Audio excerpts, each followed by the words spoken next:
Yo, good evening, Holliston. Dude. We're so wasted. Dude, not yet. Not yet. I'm sorry. Dude, all right. I love this fucking... Dude, I'm so happy to be here, brother. Dude, we got a surprise guest for y'all too, man. This is a surprise for me as well. The one and only Adam Green. No, I'm just kidding. My man, Dave. Chicken and biscuits and gravy on J Strick. We're so wasted. Is that your line tonight? Yo, that time, is Dylan. your line, brother. That is the perfect line for you. I It tell is. you. I knew as soon as you said it, I'm like, that is so As soon as Strick. I watched that, I texted Robbie. I was like, I was fucking rolling. It's so random in that movie. Man, this is gonna be a long night. And he's like, voodoo. I love that dude. He plays a cop in Holliston too. Yeah, he's in like season 1 and 2, I People think. be crazy. Yeah, right? But man, good to be here, y'all. I got a couple good topics too for the horror this week, man. It was quite a few things, but as always, man, we got the chat live up in here, man. But as always, I know Robbie's gonna be like, dude, I totally screwed up. I'm too excited. So the topic here today is Adam Green Spotlight. Before I forget, before if you came here without reading the headline. So if you don't know who Adam Green is, creator of Hatchet, creator of the TV sitcom Holliston, Digging Up the Marrow, Spiral, and Chillerama. I don't think I'm missing anything else. Frozen. But, Frozen, the best one too. Forget the best one. Literally, probably the best one. Not the Frozen, the animated one. Or maybe it was. Maybe it was. But also, awesome intro, Robbie. Yes, very good job. That was dope. I had to throw that one together real quick, man. Nothing like a hatchet kill, then Wolfman popping up right after it. It's not my best work, but I appreciate it. I enjoy it. I'm just happy to be here. We're so wasted. We're so wasted. Well, white people be crazy. Here's the bit. We're already forming the bits for tonight. We're stealing them from Adam Green. Adam Green, I'm excited because this was the show that Dylan wanted, like one of the first things to pop in his head was, we're going to do the Adam Green. You're going to watch all the Hatchet films. I was like, hell I am. No, I'm not. And in the last 2 weeks, I've watched every single thing he's done, including all of Holliston. And I will say, Dylan, my man, you turned me into a fan. And don't forget, we got a YouTube channel. We got like 86 subscribers, and it's called Chillin' with Dylan. Yeah. It's the side show. It's the after show of the after show. Yep. Dealing with Dylan. Now you guys finally understand. Yeah, I died with that bit too. That shit was hilarious. Yeah. Well, I got 85 now. You know. Well, I just recently lost one. Rest in peace. But dude, he might be my favorite character of everyone. I absolutely love Perry Shen and how he plays a new character in each one. But I just love Dave Sheridan. You know, the funny thing about his death too, when they kept trying to film it, Dave Sheridan would be like pause and be like, "Wait, I got a twin brother." Like he would try and say it to the camera, and like just to throw it in there to be like, before he kisses the Ortiz girl, he's like, something about his brother. Go find my twin brother. And Adam's like, no. You know, he's like, dude, but I know how it works. Like, if you got a brother, you make the sequel. You know, because they always say these movies make no money. They're hard as shit to make, but you know, everyone has a fun time doing it. It's hard as shit though. And it shows, man. You know, if you watch the behind the scenes, that's something you guys will like when you get those Blu-rays, man. I think you'll really enjoy that. But dude, Jay Strick, this is another one. Fuck Victor Crowley, dog and I and shit. You guys never thought you'd like it, and I gotta say, dude, my first of all, I didn't even know. The only Adam Green thing I'd seen was the first Hatchet and then Frozen, which I didn't even know was him. And so I saw Hatchet a long time ago. Then I rewatched it like a year ago.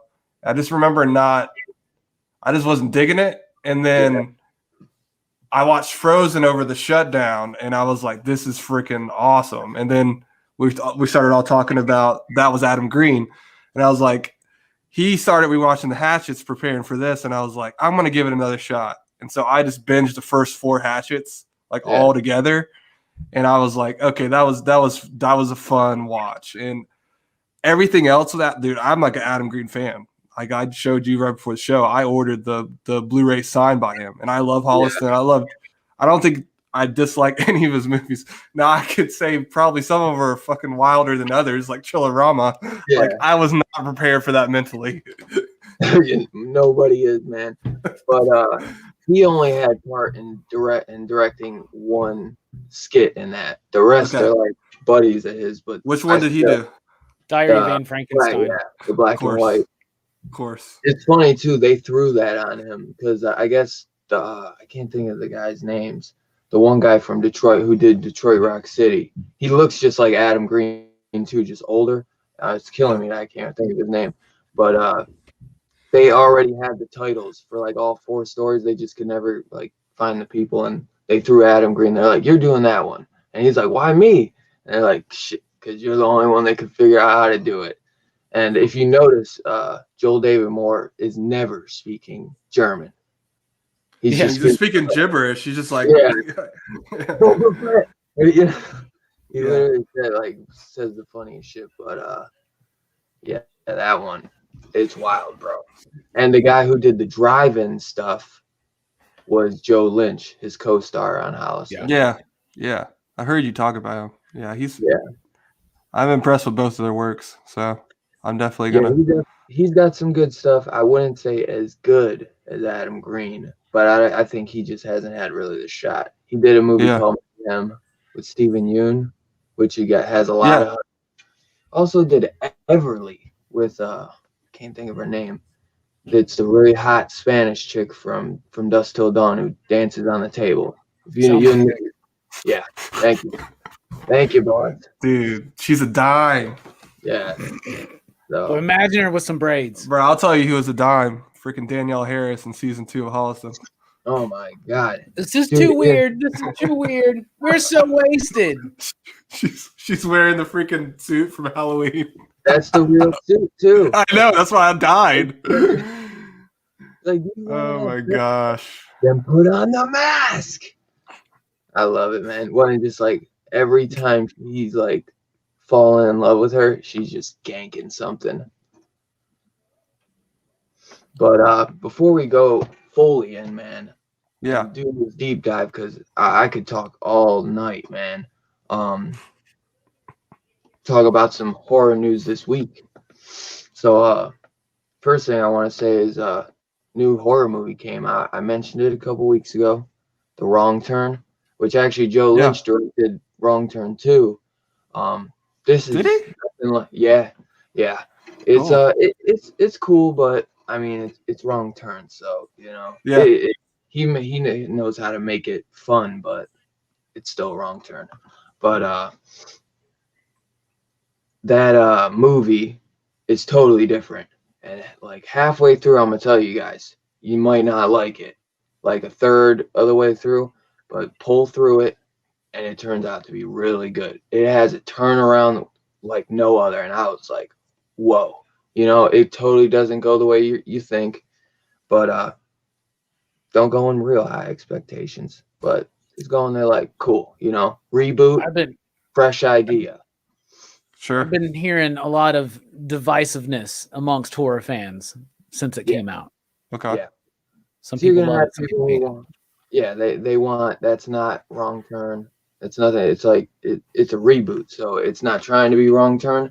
It kind of brings that essence of like hill people, Mhm. But it was a pleasant surprise for me. I mean, it's nothing I'm gonna go back and rewatch like crazy, but I watched it and I was like, that was pretty good. Maybe in the future I'll give it another shot. Maybe like next year after. I don't know. Maybe not, but it was cool. I don't know if I'd say better than Tentacles, but there's some movies, man, where you watch it and you're never gonna probably watch it again unless you just pass by it on TV or something. I'm But I gonna think, watch Tentacles again. I'll tell you that.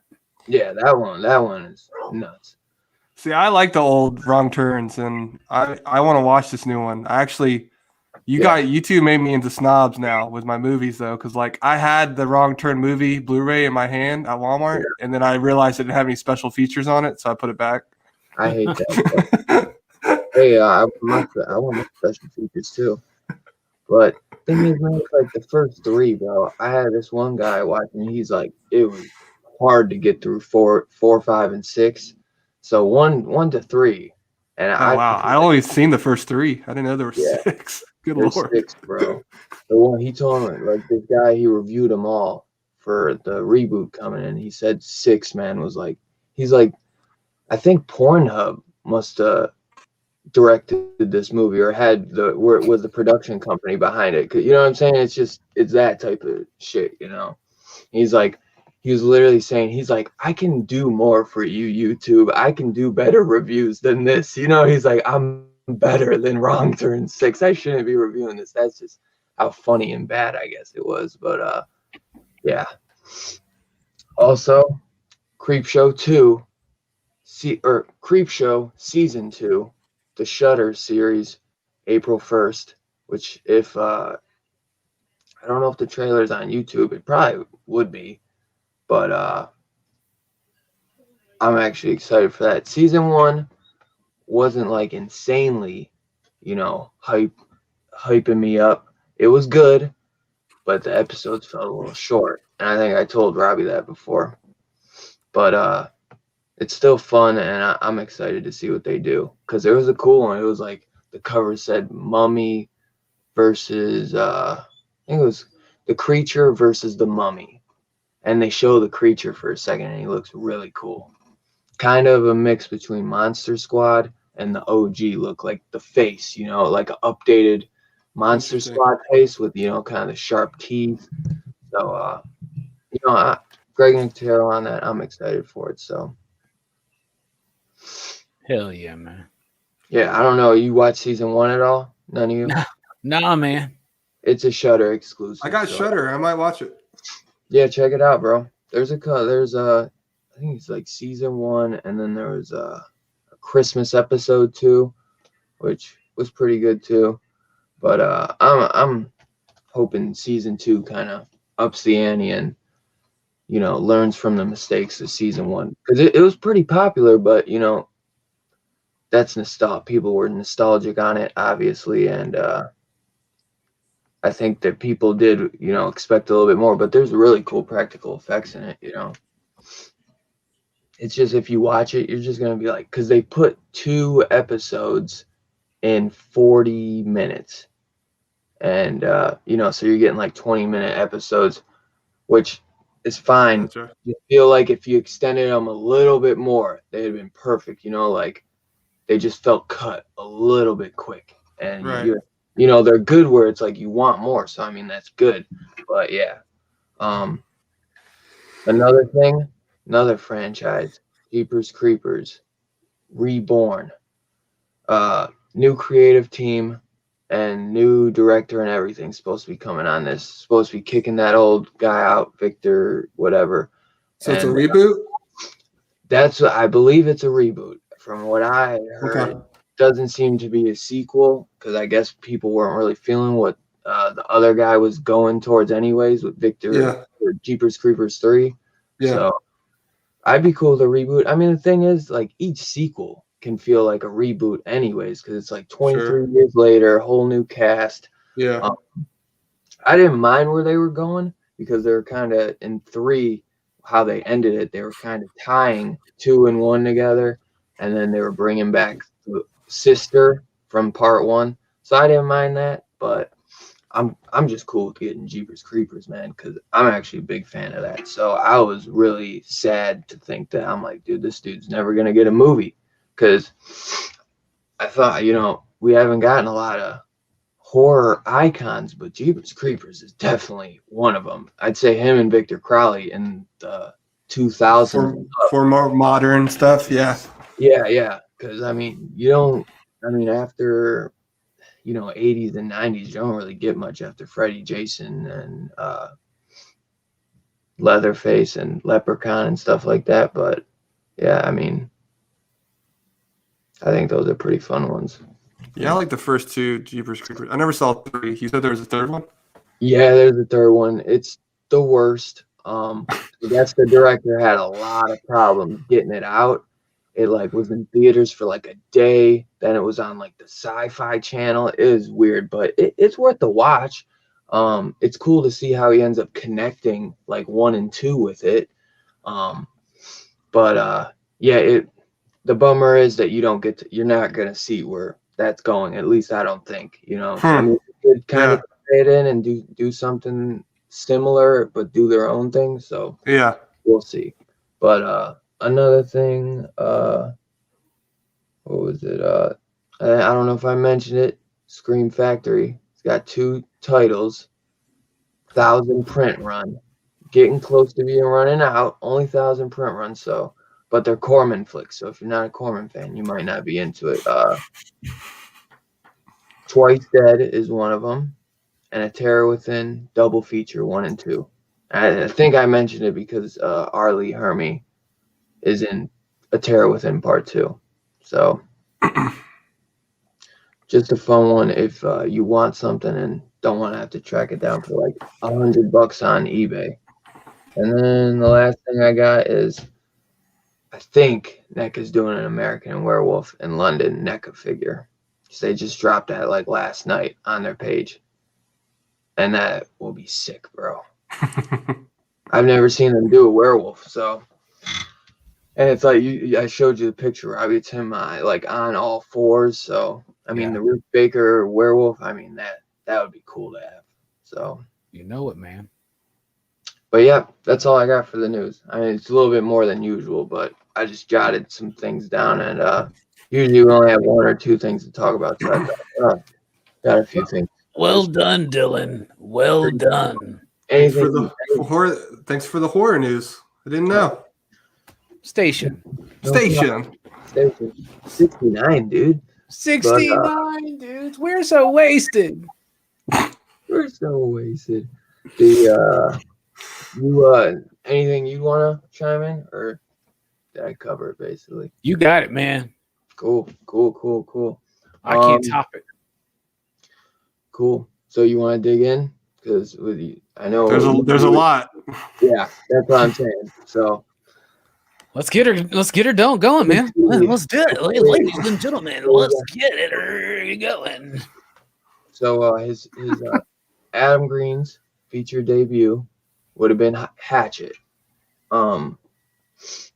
This is a movie I wish I had. I don't know why I don't have the Blu-rays right in front of me, but this was a movie that had a lot of hype before it came out. It was all of the internet was just coming out and stuff at this time. I mean, it was fairly new at least, and I'd say this movie got a lot of its hype from the internet because they went down to New Orleans, shot some mock-up, shot some pickup shots, and kind of showing investors how this would work. And somehow internet is hearing about this, and rumors in the horror community. And this guy, I think his name was Ryan Turek. He's a big guy in the horror community and worked at Fangoria magazine. Now he works at Blumhouse, and he's just always been an avid horror guy, always representing us, and trying to get the good stuff out there. And he was basically like on the front lines trying to get this out to Fangoria, let fans know that this is coming, to kind of get people hyped for it. And it won a bunch of stuff at festivals. And Adam Green, because this guy, he does it all on his own basically, and he's touring the city, the states, watching this movie every night with fans, talking to fans after. He's real close with his fans, which is another cool thing about him. He really cares, but he has to put in that work, man, to make his money back. Yeah. So, but I want to hear your thoughts. Who first? We'll go Jay Strick, then Robbie. Yeah, I remember, what was it, 2006, 7, the first Hatchet movie? Yeah, about 2000. Around that time. Because they did a trailer, just like you said, they did a trailer to try and promote the movie. Essentially what they do in Holliston they're trying to do mock shots in the trailer and all that, right? Yeah. Yeah, basically, yep. Yeah. That's all. Dude, I remember seeing that shit on like the trailer on MySpace for like this Hatchet movie that was going to come out if it got funded. I remember seeing it on there. No, dude, I think it's great. Like, I think it's if you're like a slasher fan, like this is like the perfect movie for you because it's fun, it's funny, it's got great kills. It has extremely hilarious dialogue at times, and the fact too that if you do any research on Adam Green, like he's a big fucking he doesn't like to use CGI. He wants to do everything practical effects, and I think that's dope. I love that. I love that, especially in a slasher flick, because it just makes it look more realistic, I guess, in a sense, even though obviously it's not real. But yeah, man, I really appreciate that. And another thing, if you read, like, dude, in a lot of these low budget horror films, especially the first Hatchet, I'm sure they had bigger budgets as they went on, but all the actors do all stunts. It's like Kane Hodder, that's all him, bro. Like, poor guy in that freaking like mock makeup all day. Yeah, so it's very impressive when you look at it from that lens, Oh yeah. Funny thing is that you would think that about the money, and Adam Green is probably, if the man's watching, he'd be laughing because, like, in pain, because he wishes so. But I'd say maybe Hatchet 2 got maybe the most money. Really? Yeah. I was thinking maybe Victor Crowley, because it just seemed like they had. Yeah. No. That had the least. He said that was the hardest. Because they do the plane scene and all that. And that's why I was like, oh, they probably have more money on this one. But it's so in a bottle. It is. Like it's all like one set, basically, throughout a lot of it. Yeah. It was that. I think they had like, if you look online, they're lying because he says it on Shudder. I think it was like 400,000. Because there's a really cool Joe Bob Briggs episode on Shudder, which, dude, you gotta check that out, Strick, since you got Shudder. Yeah. And they bring Joe Bob's is like, he brings on Felissa Rose, and then she's like, yeah, I can get anybody. She's like, you want to talk to Adam Green? He shows up. Then Kane Hodder, then Tiffany Shepis, man. They bring everybody, and it's like the whole freaking thing is filled. It's funny as hell. And they basically, you know, deep dive on it because they're one of Joe Bob's cracking jokes like, why isn't it called Hatchet 4? You know, why is this? Why is Right. that? It was that's a really fun watch, and that's probably I'll have to check that out. That really got me to like Victor Crowley a lot more because I'm not gonna lie, when I watched that one, I didn't like it as much as I do now. But which one? The first one? No, Victor Crowley. Oh, okay. I liked it, but Gotcha. not as much as like the first or second. But so what did you think, Robbie? Well, all right. Well, I had seen this when it first came out. I worked at Movie Stop, so I was managing a movie store, and I remember getting it. And me and my buddies, we were like every night watching tons of horror films, doing double, triple features and everything. And you know, it said like a true slasher film, like in the '80s, you know, vibe or whatever. And we're like, we're gonna check this out. And This is not a remake. This is not a reboot, and this Yeah. is not a Japanese Cut. or whatever. Yeah. That's what everybody he shopped it around to. That's what they told him. yeah. So Now there is rumors that there's an Argento cut that I really do want to see. And I've heard that Rutger Hauer's in that one. But Yo, aside from that, one soundtrack on that. God. they couldn't get Goblin because they were on the outs, but they did get Claudio, so I guess that's Yeah, fine. it's got like a laugh track on it, I heard. No, they did a Kickstarter 10 years later and got Goblin to finally do it. You got it. So what I'm saying is, back then we had a uproarious time watching this film, drinking some beers, smoking some Doge, and just watching this movie and enjoying the ride. Man, this movie's got what a lot of people are looking for in the prototypical slasher film. It's got insane kills and gore. It's got bad, you know, party storylines. It's got TNA. It's got everything, you know, it's so obvious from the very beginning what this movie is. Yeah. It's doing the Hostel thing where it's set up as like almost like a titty comedy or something like that, you know, it starts off that way and then it veers off, you know, but it is very funny and I had a lot of fun with it back then. But then I never paid attention to the franchise or anything like that.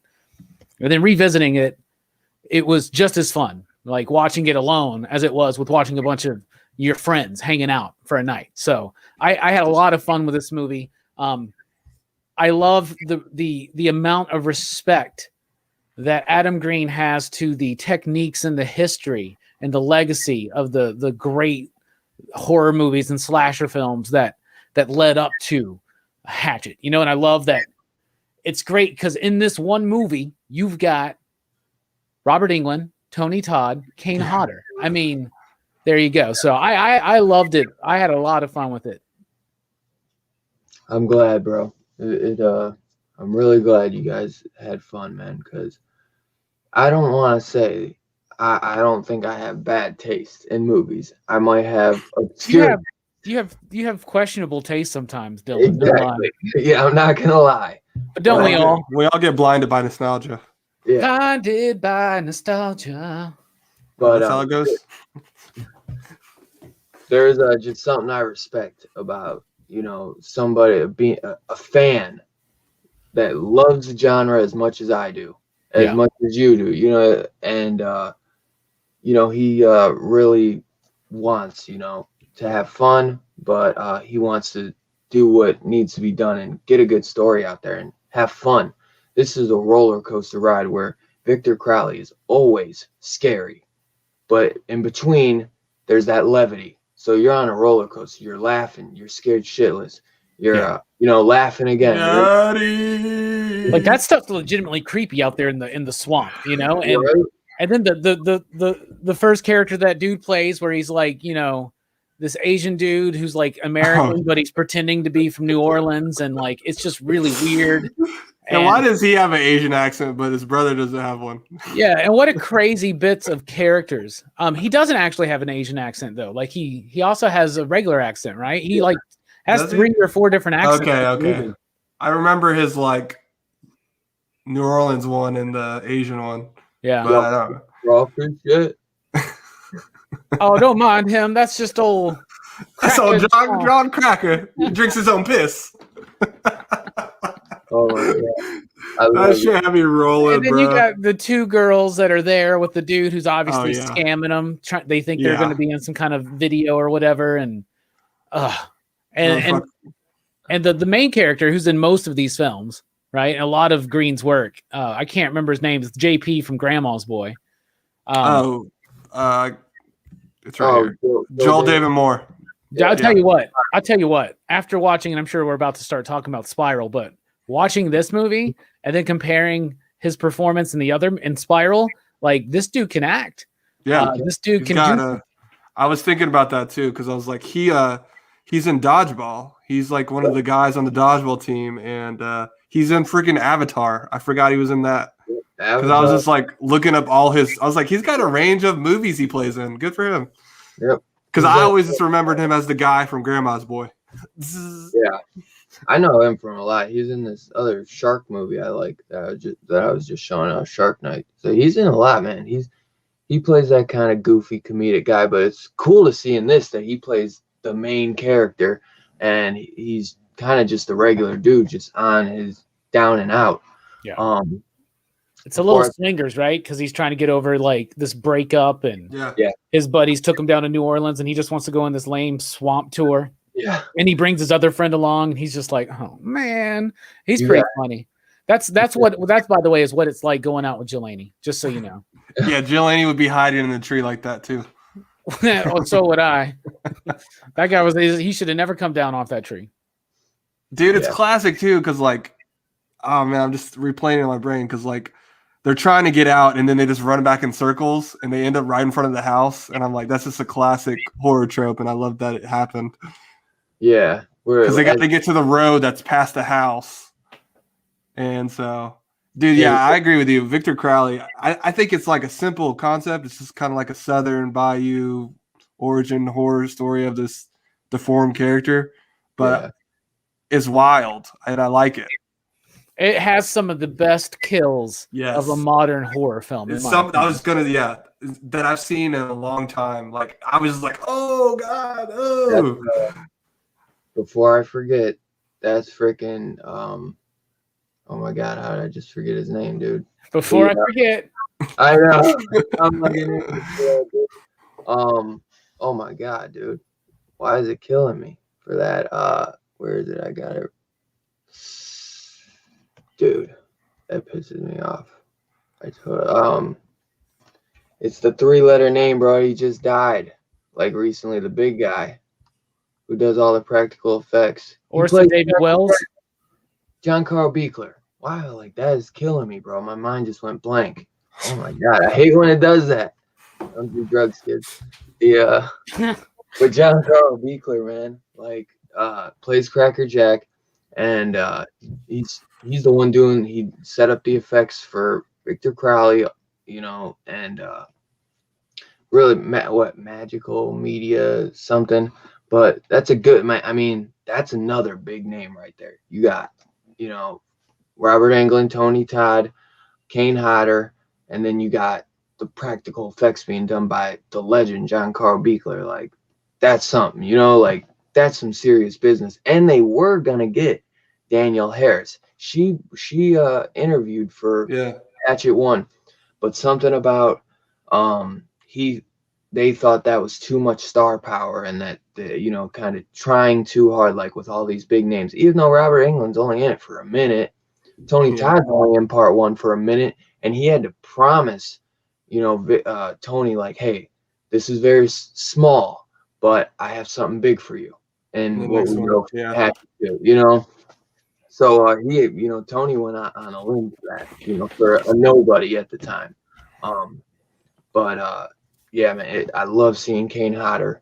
I love Kane Hodder. I mean, he is Jason, but I love him as Victor Crowley. He is phenomenal, you know, and the shit he has to go through for all this, you know what I'm saying? Like, he's a lot older at this point. I mean, not as old as he is in Victor Crowley, which still, dude's going through it, you know, and he's still wearing the makeup, all of it, you know. That's got to be intense, you know. I bet it's nice too that he has a character that's solely his. Exactly. He doesn't have to share it with somebody. Yeah. Mad respect to Adam for casting for that, because like you can go watch some interviews where they poke fun of that in Holliston when he's on that, or they're at the con and talk about the Freddy versus Jason stuff. But I think he was hurt that he didn't get to be in that. And he was. So like it's cool that he has his own thing and like he's badass at it. And they should have put him in fucking Freddy versus Jason. Amazon has a I know Shudder does. I believe Amazon as well has a Kane Hodder documentary called To Hell and Back. Goes into all about his whole life and how he went through them burns. It's more about the burns and stuff, and then it goes through, and it really taught. I'll have to watch it. He talks that saying, he kind of was being kind of just cast for all these monsters or just stuff, and then Adam came along and gave him a role to kind of do his own and make what he wants, because like you said, Jason wasn't his, but everyone loves him. That's it. You talk to 99%. He's the Jason, Sure. He's the one. The worst ones, though. That's the only sad thing. It's just, I agree. He was the one though going to the cons, and really, he kind of started that from what Adam says too.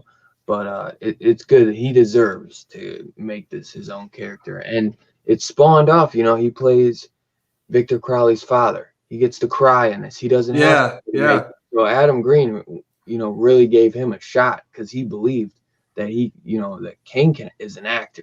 He's not a stunt guy. He's an actor. It's, a lot of people don't think you got to act really good with that makeup on. You know what I mean? You got to overact. But, I respect him for what he does. He's a great performer and entertainer for sure. It's a great episode in Holliston when he's fucking twitches every time someone says Freddy versus Jason. Right, dude, he's hilarious in that. So I love his little scene in Digging Up the Marrow too. Oh yeah, that was great. He's like, found footage. Oh, that's real original. He's hilarious, man. I love him. He actually played like 2 serial killers too. Like because he's done a lot of low budget stuff, and I forget what they were called, but he did like 2 low budget serial killer movies too, like real serial killers. So, he's got to extend his acting career since this. So I know he loves that.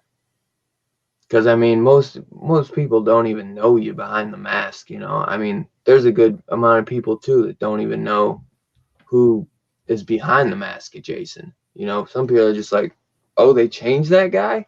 It's somebody different behind the mask every time. There are people who are clueless to that. Not everybody is crazy like me, where they know all of them. But all right. So you want to do like a rating at the end for each one, and then we'll show Dylan's horror show, man, not Dylan, Robbie, and J Strick's horror show. You tell us. I kind of didn't think about it. So what would you give Hatchet 1 out of 5? Out of 5. 5 you digs. I'm gonna steal it from you. Am I up first? Yeah, sorry. You're good. I give it a 4.5. 4.5 you digs. It scratches all the itches for me. It freaking starts off a franchise that for whatever reason I fell in love with in 2021.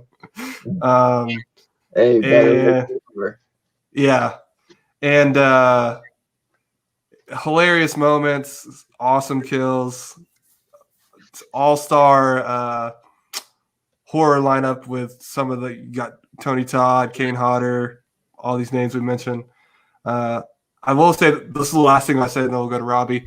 It starts off though. I freaking hate that it does the classic horror thing and they recast the character. So I wish it would have just been Danielle Harris the whole time. Oh yeah. As opposed to, but the girl who did it in the first one was actually pretty good. Like I didn't think she'd do a bad job. Apparently she's like a famous actor now. Oh, she did some other shit. It wasn't on purpose. They tried to get her back. Yeah. It worked out in the end for the better. Yeah, it did. Yeah. I think Harris.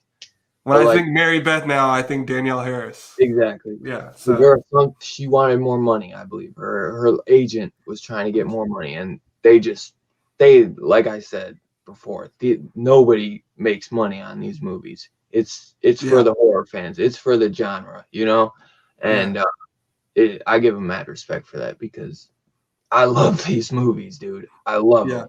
You they're know, fun, man. they're so much fun, dude. So much fun. But yeah, it I hate that too. I hate that. But what's your rating on this, Robbie? Yeah. Uh, uh, 4. You being John? Let's not do that. Me and Brian. 4 you digs. 4 you digs. I think it's really solid. I think it's one of the better slasher films of the last 20 years, and it started something cool with the career of Adam Green and of course the franchise of Hatchet, the resurgence and popularity of actors like Kane Hodder and Danielle Harris, going forward, and it's the idea of the horror circuit and everything. So I really like it. I think it was a very impactful film to the community. So you're 4.5, right, Joe? Yeah. All right. No, I just want to mark them down because I'm gonna say them at the end. But it's still cool. I don't know why you had to do that. 'Cause hey man, anything over like a 2 or 3, man. Because Robbie was giving me shit like, shut the fuck up about Adam Green, dude. That was the last 2 months, maybe even more, man. That's been my guilty pleasure, bro. Like, Oh, yeah, dude. Mood, I just throw on Victor Crowley, dude, or Hatchet 1 and just watch all 3. Bro, you don't even know the half of it. This fucking dude is like an Adam Green fan now. Like, we're at the shop. We're like working right. He's like, bro, come look at Adam Green's shop online. Look at all the stuff you can get. I was like, dude, I want that freaking Victor Crowley shirt, but they don't have my size. Dude, I know. I'm jealous. You guys got all 4 coming. I only got I own them all, but I don't have them all coming signed. I only got Victor Crowley signed. Well, dude, it's a steal. You can get anything on there signed. It's a steal. You got to do it, man. It's cool, but it's different when you meet the person and get them to sign. It's true. Yeah. It's true. I mean, that'd be cool. He does a lot of the shows when they're out. So. Yeah. I don't get to do a lot of that stuff, sadly, though. But hopefully, if I told myself if he comes out here, I really would like to do that because I think he just did a WizardCon virtual thing. Yeah. If that would have been real, they do WizardCon. That's like the one thing they do in my area, so I could have done that if he goes there. So maybe one day that'd be really cool. And they had like everybody at that, so that was really cool. You never know. We might get him at our con. We'll get you down here. Is anything real? Bruh. Fly me up. What about you, Dylan? What'd you think? All right. I'm gonna give it a 4 or 5 as well, man. I'd probably give it a 5, honestly, but I'm gonna be a little bit of a critic. Yeah, but I mean, honestly, I could give it a 5, like easy, because to me, there's really nothing wrong with it. I have so much fun with it. I guess the 0.5 would be the change, that we don't marry Beth in the end. Plus, I like the girl, but I like Danielle Harris better. She is great. She's totally great, but I don't know. I think she doesn't have the badass in her that Danielle Harris is. Like Danielle Harris, you just see it like she's a badass. Mm-hmm. Maybe because she's a horror icon, but I think when she's holding that shotgun and she's beating the shit out of him with the hatchet in part 2, like damn, like she's. Or when she shows up at the freaking precinct covered in blood. Right.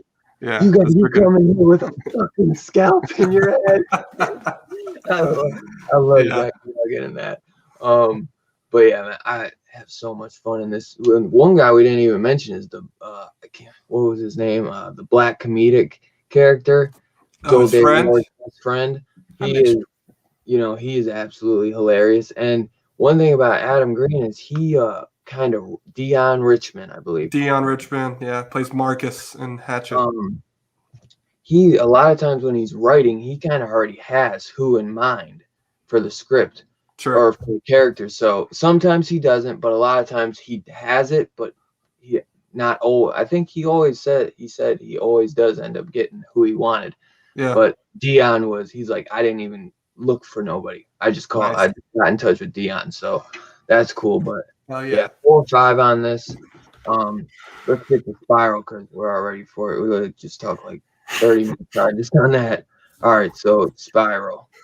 I think this came out 2007. This is a co-direct with Joel David Moore. Him and Joel David Moore technically, Okay. did it together. They kind of will mess with each other about it, but and say like Adam snuck in there and got the co-direct. I don't know if Adam was supposed to get the whole thing and then they switched it, but whatever. I think this was more of Joel's project, honestly. Like I think he wrote this script with a buddy, and it's a cool one. It's a slow burner. It's a thriller. This Definitely a slow burner. That was important to Adam though, because he didn't want to feel stuck in he can only do a 80s homage horror slasher. You know what I mean? Yeah. That he could do something different, and he didn't want to get kind of what do they call that? Typecast. And went and did this, and dude, everything he kind of does on the, like to the side. Also, before I forget, I told Robbie about on the website he has a bunch of short videos. Check those out, Jay Straight, because he has some funny stuff on there too. So he does a crap load of short movies, and those are always fun. So that because Ariscope is a very small production company, so yeah, it's cool to see some of these short stories that he does. Some of them are goofy, but some of them are really fun. Like, yeah. Does he do like little bits? Because I saw like there was like a 10-minute like Holliston thing, some special. I think it came out in 2018. I couldn't find it anywhere though. Yeah, I think there's like he brings everybody there and they do like a Christmas thing at his house or something. Nice. But yeah, there's a bunch of stuff on there and it's always a blast to watch. He has a lot on there if you check. But cool. Yeah, so what'd you think of Spiral, Strick? I watched it through a YouTube video, so yeah. I'm going to keep that in mind. Yeah, no, maybe I didn't, though. Algorithm, you're not going to get us. So I like the movie. It is definitely a slow burn, and typically I don't mind a slow burn. I just like, you really don't find anything of like what is truly going on until the very end of this. Yeah. I found myself feeling really bad for the Zachary Levi's character because I'm like him in this what is his relation to this guy? Like, why does he feel the need to take care of him? And like his oldest friend, man. Basically. Yeah, I know, but it's just like, bruh, like, at what point is enough? Like he's been doing this their whole lives, and then that reveal at the end, that was a cool twist. I didn't see that coming. Though, he I feel like he's almost his friend though, to make himself feel like he's a better human being in a way. Yeah, because that girl, like his girlfriend goes off to him about that. He's like, "You're not a good person. You're just a shitty person thinking he's doing a good thing." Because they're kind of yeah, too close to home. Yeah, this is a real movie, man. It'll emotionally mess with you. So I enjoyed it. I thought he did what's his name? Main actor. Yeah, I thought he did a really good job. And all his scenes and very timid. There's honestly not that many actors in it. Besides, like there's in an office building, but they focus on like 5 characters, Yeah. So made from like 3, and then you got a couple side, the girl, Joel, and then Zachary Levi. And very few sets. The flashback chick that he always keeps seeing. But yeah. Oh yeah. Because he has the group of girls he's painted. Bruh, that was a. You got a good thing going, buddy. Yeah. That was my thing too. How is this fucking loser dude that like can't hold a conversation just getting with all these chicks? I'm like, bro, stop. He's an artist, bro. I understand that, but stop. He literally can't even say hi to someone. And then when he's painting them, like he gets so, like he's so like he's a different person, and then he's so kind of up, like the artist uptight, like no, I can't just use any color. Like, it's all about contrast. Like, You're not supposed to see the drawing until I'm done. yeah. Oh, he takes that one. Yeah. You shouldn't have looked at that. Yeah, he's had that freaking Van Gogh syndrome going on. Oh my God, he's good. I mean, it's I mean, I'm that's so sorry. You were supposed to see that. Yeah, right. it's a totally, a homage to Norman Bates. If you think about it. I mean, different aspects. I mean, I Eating a don't. sandwich. Yeah. Yeah, that's a Yeah. Norman Bates thing. That's from Norman It Bates, is. right? Yeah. He Right, even eating brings that it to a sandwich. party, bro. Like he's at a party, he brings his lunch. His sack lunch to a party. Like who does that? I love it. And if you notice when he first meets Amber in the film, his response is he's not trying to be suave. He's just No. these are sometimes things fall in your lap, Sure. and like Yeah. when she first like shows up, he's just like, "What are you doing?" Like he's not like kind or anything. He's like very that. uncomfortable in his own skin. Yeah. Yeah, that would be true. Definitely uncomfortable in his skin. I could see that. Yeah. I think it's a good flick though. I like to see Zachary Levi, especially we all know he's Shazam now, and he's a good actor. He's got something, man. I know he had like a show too, like something. Psych, wasn't it? Was it, or was it Good Luck Chuck? I'm not sure. I never watched him, so I'm not gonna say I know jack from shit about it. But I think he's got potential. It's Chuck. It's just called Chuck. Chuck. It's Chuck. Okay. Yeah. Yeah. But what did you think about it, Robbie? I fucking love it, bro. I loved this film so fucking much. I thought Joel David Moore did a stellar performance in this film, right? I think Amber Tamblyn, who plays she plays Amber, I think is in the name of the movie, right? Yeah. It is. Freaking fantastic, man. The movie, it's a slow burn, but like when I'm ready to watch a movie, I want to watch a movie. It's still a very slender movie. It's got a nice pace to it. It does take a minute to get there, but here's the thing. The whole time through this movie, I'm like, is she real? Right? I'm thinking that, right? And then I go, right.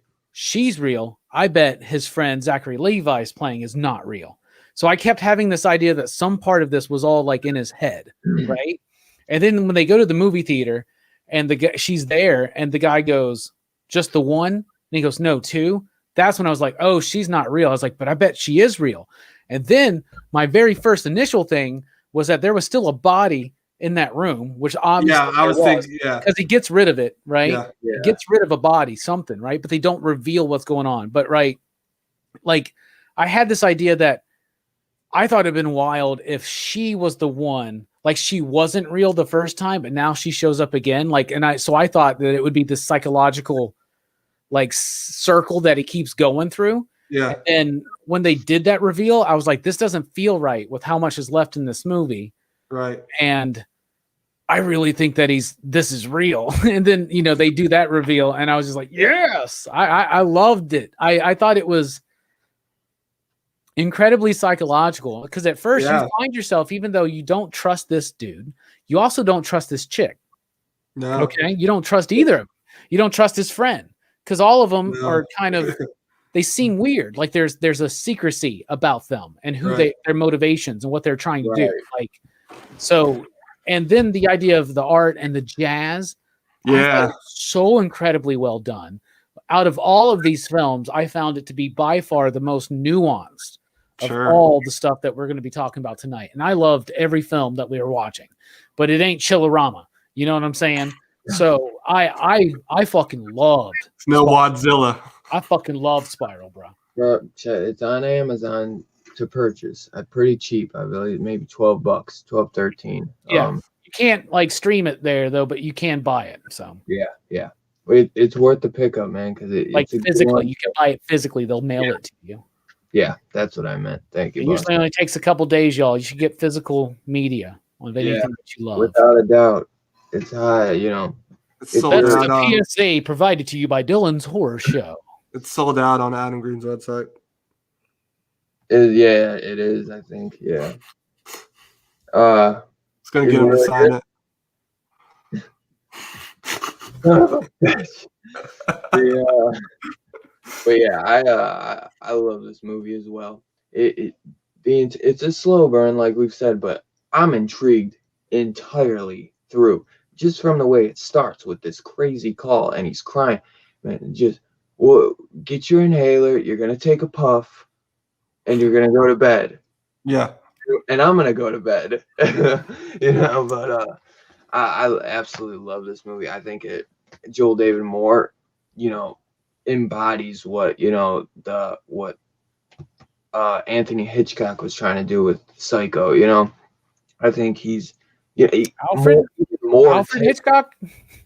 No, I'm saying what Anthony Perkins was trying to do with. Anthony. Oh, okay. Yeah, I was just saying his character, but yeah, with what he's doing with, you know what I mean. But because I'm comparing actors, brother. But you said Anthony Hitchcock. Okay, I'm just gonna say that you can rewind it if you want. That's why I was confused, brother. I'm not gonna let you. I thought maybe that was his cousin. I didn't know. Like Steven Spielberg. We talk about him a lot. Yeah, I mess up all the time. Play his book up too. But yeah, man, I think this is a great movie. Like you said, probably one of his nuanced. It has that art style, and I think phenomenal cinematography. Yeah, it has the music is the jazz music. It's so indie. Like it's so freaking indie. It's so like an 90s indie movie, and like I love 90s indie movies about romance. What? It's like mid-2000s, though, right? Yeah, I know, but it feels like one of these indie movies from the 90s about like romance, like Two Guys and a Girl or something like that. Like it feels like one of those movies, but with this incredibly, I think, well thought out and executed psychological bend. They capture like the way it's shot. They really capture like some of the opening scenes where they're all in the office and they're all wearing black and white. They capture the mundaneness of a 9-to-5 job. You know what I'm saying? Like they capture that perfectly. Yeah. And then like even they keep showing the door and the door is closed with the light the whole movie, and you're like, what the hell is back there, dude? And like the way that was done was awesome, man. And here's the other thing: the fact that you never see what's in that room. You don't. And you never see what the final pose is. Yeah, I guess you're right. Final pose. Probably some weird spiral shit. What if it's literally just like wedding? You know what I'm saying? Or something like that. But like you're led to believe it could be something like that. Like because he apologizes. Then you have the idea that maybe the last pose is like her dead or something. I love that open-ended nature of part of the ending. Oh, yeah. And what that moment at the end with Zachary Levi and him talking. Oh, by the way, for someone who wants to ride the other guy so much for having a crappy jump shot, this guy cannot play basketball. Yeah. Remember, follow through, bro. Follow through. That's their conversation at the end's kind of opened in too, right? Because he's like, "You made all that up. It's not real." And then he realizes that he did kill Amber. So it's kind of open. Maybe he killed some, maybe he didn't on some of those. But he killed them all, man. You think he killed them all? Oh, I think so. I think he killed them all, 100%. How creepy was that moment when she's like, "I need some socks," and she finds all the girls' name in there? Dude, like, when he found out, okay, that this chick was interested in him, wanted to come up to his apartment, what's the first thing he did? He went and got that body out of there. Oh yeah, I guess you're right. He said, "I gotta clean it. I gotta clean it." Yep, yeah. What a weirdo. One thing though that makes me think that some of them might not be real though is because Zachary Levi says it was none pain. of them are real. He's like they're not. He's like they're not real. He's like none of them are. And then he figures out that the one is because the coworker says, "Hey, have you seen? I haven't seen this girl coming." Because he thinks his friend's making this shit up, bro. I thought he said, I got to rewatch the scene because I thought he said something like, "I washed the paint off your hands. It was just paint or some shit." Yeah. But when he goes to the bathroom, it's obvious that there's blood in the sink because it's just sitting there. Or maybe it is they were all fake, and then this one actually. I don't know. Maybe he killed. Yeah. That's the beautiful nature of it. It's open-ended, I think. Yeah. I think it's actually a dream within a dream, a layer underneath a dream. Inception. I I also think even if he did kill them all, Zachary Levi would have been just clueless. Like, there's no way this little timid guy could He hurt a doesn't fly. he doesn't care about his friend. He's calling. He could literally be having an asthma attack in the opening of this film, and he's just like brushing him off Yeah, and telling him to calm down. Like, you should tell people to calm down, but you got to take that people with breathing issues like that and yeah, anxiety, that shit gets serious, right? So, yeah. and just like what his girlfriend was saying, you're using him. And I think the basketball thing is purposeful. He's not a good basketball player. That's why he takes this friend out there, because it makes him seem like, you know what I'm saying? Yeah. Like his whole identity of being this dude's friend is just to like boost his own ego. Yeah. Because honestly, he's just a supervisor at a call center. Yeah. Yeah. Right. I think there's also this like idea of we when we get too close to friends and loved ones, we have blinders on, right? Like the guy seriously, like someone says this to him, is like he actually needs mental help. Like he needs to go somewhere. He's like, no, he's fine. Like we've been knowing each other our whole lives. He's always been like this. Right. And then like I think at the ending, he's like, yeah, I should have fucking got him help. You know, I shouldn't, because in a sense, he's enabling him. You know, like he's repeating the cycle. He's buying him the notepads. Right. Right. Yeah, he is. I forgot about that. Yeah. Too. Oh my God. It's so good, man. So good.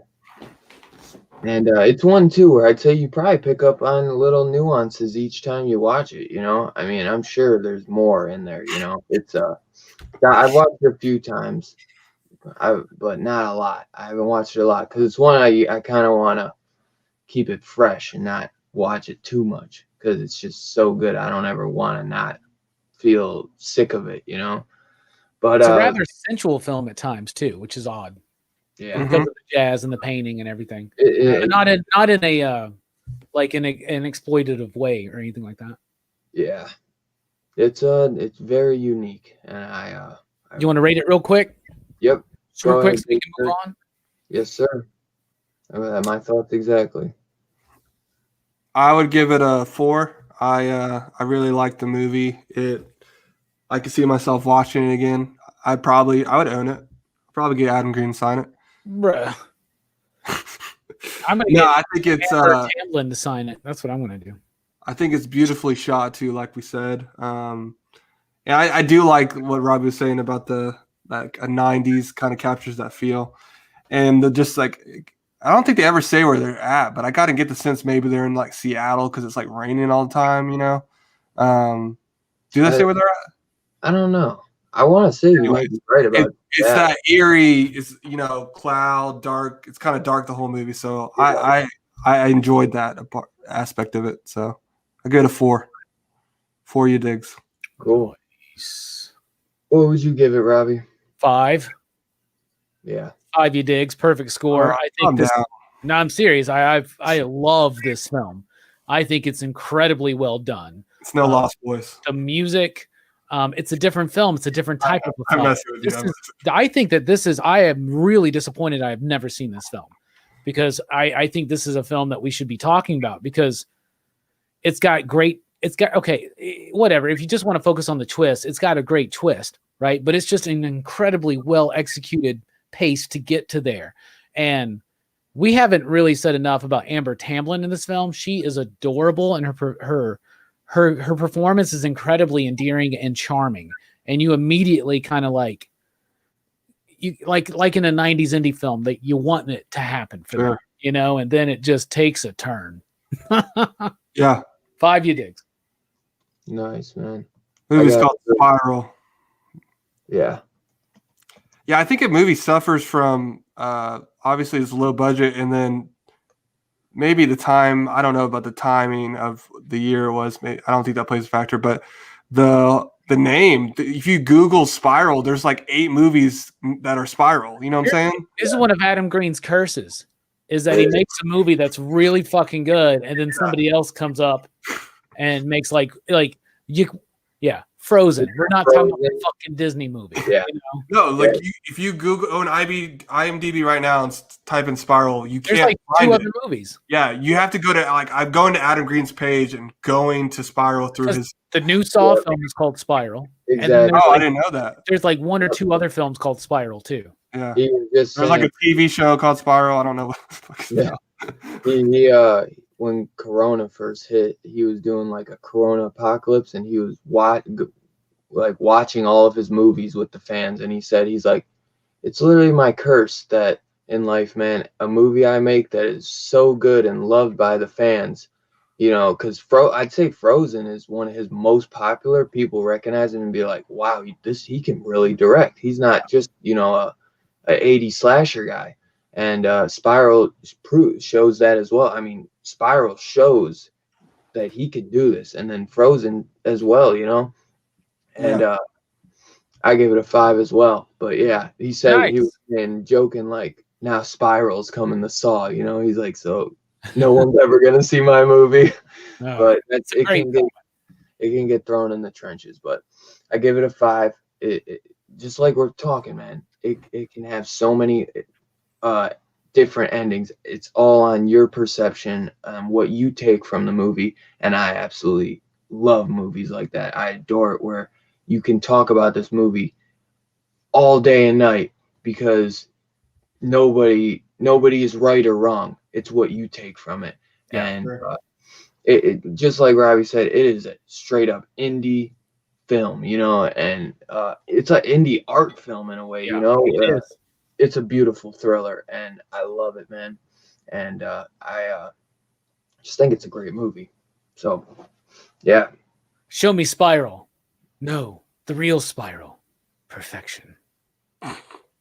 Yeah, literally that you go that meme. We're gonna somebody make that.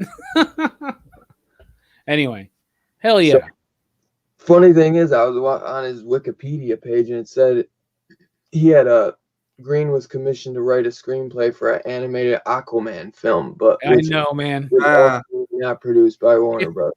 In Digging Up the Marrow, when they're in the studios for Aeroscope, you can see all of his horror memorabilia behind him, and then randomly he's got an Aquaman statue, and I was just like,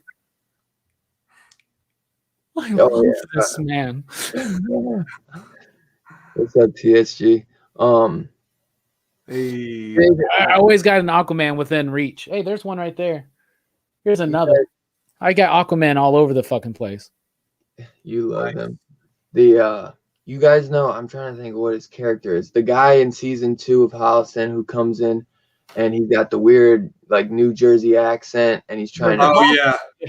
He's like, essentially, I'll let you bang my yo. The yeah, the intern. Yeah. His name. His name in real life is like Paul something, Paul Solet, and he directed a movie for Ari Scope, and it was called Grace. I actually have not watched it yet. I saw that on the site. Adam Green produced it, so you know he didn't really have any, you know, on script or anything, but he produced it. That's one I want to watch. I just wanted to throw that out there because that does come after Spiral, but it's wicked awesome. Yeah. But next we're gonna get into Frozen. So this is 2010. Let it go. Oh, do you want to build a snowman? Wrong movie. We're all so wasted. But people are crazy. White people are crazy. Chicken and biscuits and gravy on me. 2012 is Holliston. This show winds up being 3.5 hours, Strickland. I don't want you to complain. Oh, bro, I'm good. I watched over 12 hours of content to be on the show. Well over. Yeah, well over probably that. Because of Holliston. It's probably just 12 hours alone for Holliston. God, we'll get there when we get there. Yeah. Anyway, Dylan, we're so sorry. It's cool, bro. Frozen, 2010. Frozen. This is a movie I adore, man. And Robbie's playing his bit. But I think this movie is fantastic. It's simple premises. and they're just chilling up on stuck on a mountaintop. Did you say chilling? What is it? A ski lift? Ski lift gets shut down. They're literally chilling, homie. Yeah. Well, I love that they got Bobby Drake up in here. I think he's a cool actor, you know. Other guy I don't really know, and the girl I don't really know, but the girl is I love her. And Oh, bro, they both done horror stuff. I think her name's Emma Bell. yeah, Emma Bell. Kevin Zegers. Bro, there are 5 movies named Frozen, by the way.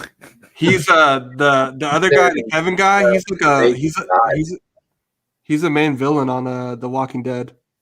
Oh, see, I watched Walking Dead to like season 6 or something, or 5, but I know Emma Bell was in Final Destination 5. Yeah. But I didn't know Kevin Zegers. I only knew Emma Bell from the one thing. But Kevin Zegers is in the Air Bud film franchise. Is he? I'm just saying. Wikipedia is great. He's also in Gossip Girl. Yeah, I just see that Gossip. Sean Ashmore had a cameo in Hatchet 2. I thought that he did. I thought that that other dude was James Franco's brother, but that's another guy entirely. Kane Hodder was the ski lift guy. He was the truck guy. The truck guy. It's called a snowplow. The ski lift is where the anyway. Dylan, talk about Frozen. This is I guess this is a low budget thriller directed by Adam Green, obviously, and it's a very simple premise, but a scary ass premise. Basically, what if you're going up on a ski lift at the end of the night when they're basically getting ready to shut down, and you beg the guy, let me go up one last time, when they've already they paid him like $100 just to get up there, and he lets them, and they're going up halfway, and he's like, I knew this would happen. He's like, there's 3 more coming down. I'm like, there's gonna be more people than just 3 coming down, you know what I'm saying? And guy walks away and has somebody else close down for him, and he sees the next 3 people come down, and they're still on the ski lift, and they shut down. And there was a power outage when they were going up the first time or whatever, and the ski lift stops. So they're like, oh, you know, very funny, turn it back on or whatever. And it don't turn back on. The lights turn off, and they're like, dude, it's Sunday or Saturday. They won't be open till Friday. Yeah. And a snowstorm is coming on top of it. And they're up there, by the way. They're not at the low part. They're at the high. Yeah, they're high. And you look at it and you're like, dude, I would just jump. You know, like, yeah, I'd be cool. You know, like you think about it, you're like, you get the idea. You're like, let's just jump, bro. Like it's not that far. Yeah, that snow ain't that soft because otherwise you wouldn't be able to ski on it, right? Exactly. They packed it down hard. This movie, in the bro. intro, by the way, the scene when he jumps. I hope you noticed that. Dude, I love the movie, but I hate watching that scene. It's brutal, man. Because it's so like with horror movies, you know, it's like Hatchet. It's typically you're not gonna fucking like get sliced in the head with the hatchet, but like this is like it's realistic to me. You know what I'm saying? Like that shit could happen, and your hands could get stuck to the pole. When it rips off. Oh man, that scene is also in the intro. I hope you noticed. Yeah, I saw that. It's gross. Oh, it's so gross. But what did you think about it, Strick? I would think this is one of his more stronger movies. I really liked it. I like the cast. I really like Sean Ashmore in this. He kind of plays that like noble best friend type, but then also has moments of like, you know, they all do kind of turn on each other in a sense, like this is your fault, you know, why we're in this. And bruh. When he jumps and gets eaten by the wolves. Oh my God. And then I mean, that's his lifelong best friend. They were friends like growing up their whole lives together. And that scene we just talked about when their hands get stuck to and it rips her flesh off. Oh, yeah. And then when you think he's gonna make it, and you don't really know if he did or not, and then when she goes down there and he's freaking torn apart. Oh man, that's brutal. I know, because So brutal, man. It's a really good movie, man. I think it's like a kind of like a. It's definitely a totally different movie. But when I first watched it, I was like, oh, it's kind of like the snow frozen version of like an open water movie. You know, the shark movie where it's like they're in the ocean. So it's kind of like different scenario, and it worked, man. I think it was a really strong movie. I didn't even when I first watched it, I didn't even know it was an Adam Green film. It's got a lot of good reviews and ratings on it, and I think it's kind of like it's very suspenseful because like you're just kind of seeing like how this is going to play out, you know, and they're just there on the ski lift. Like your main villain is a fucking some wolves. Yeah, his what he says that he believes it's his best film and most loved film, like all around, you know, because you don't have to be a horror fan to like it, because it's a thriller, you know what I mean, like, and it's very tense. To me, I call these like real life horrors. Mm-hmm. You know, I mean, people just say it's like a thriller, but to me, that's a real life situation that could happen. That's a real life horror situation. Like that's real life horror, in my opinion. That's what I call it. I would say it probably is his best film. I just love everything of his, though, is the thing. So it's hard. I'm very biased. So, but I adore it. Robbie, what did you think of this? I fucking loved this movie, man. You got a great concept, a neat idea. All you gotta do. I mean, this is what I love about Adam Green. Okay, so my life ran parallel to Adam Green's for a while based on his Holliston stuff, you know, with what you learn about him, you know. Yeah. My life ran parallel up to the point where he actually made a horror film and then was successful. Okay. So that's where our paths diverge. But when you would write these horror ideas and these scripts, you always are thinking, what can I do? How little people do I need involved? Right. Because you're trying to do something on a very strict budget. Yeah. Basically 3 main actors, a few others, and just you got to get access to a ski resort, right? And some wolves, right? So like, I mean, it's still a bigger production, but great concept for a smaller film. And then before I watched it, I was like, how is this going to be a whole hour and a half? Right. Well, I didn't know about the wolves, you know, and I didn't know that the wires would like cut through your hands. Oh man, so good. I forgot about that. Okay, and yeah, I wouldn't be able to climb them wires, and I wouldn't jump. If I was in the situation, I just want y'all to know my ass would have just fucking been like, all right, I'm just here. Hope I make it. I'll eat snow. I mean, I'll drink the water. You know, you got water, right? Because ice everywhere. I mean, I guess it's pretty freaking cold, but they're acting like they're on Mount Everest or something, and they're about to die like if any moment. I don't know, but exposure's a real thing, obviously. I think I probably at some point would have jumped. Ooh, that would have been a bad. Well, they realized they had to, right? Because it wasn't a like Labor Day weekend or some shit. Like they weren't going to be there until for 3 days. It was Sunday night, and they're closed until like Friday, right? And the storm. They were in a big storm. They're like, oh, we can't let you up because of the storm. Anyway, very incredibly well done film. It's incredibly suspenseful, tense, riddled. Like Chamorro said, it is hard to watch this movie sometimes. It's very stressful to watch this movie. Oof, you have the characters that are very well fleshed out. You got the friend, his best friend, and his girlfriend. And then there's the tension there.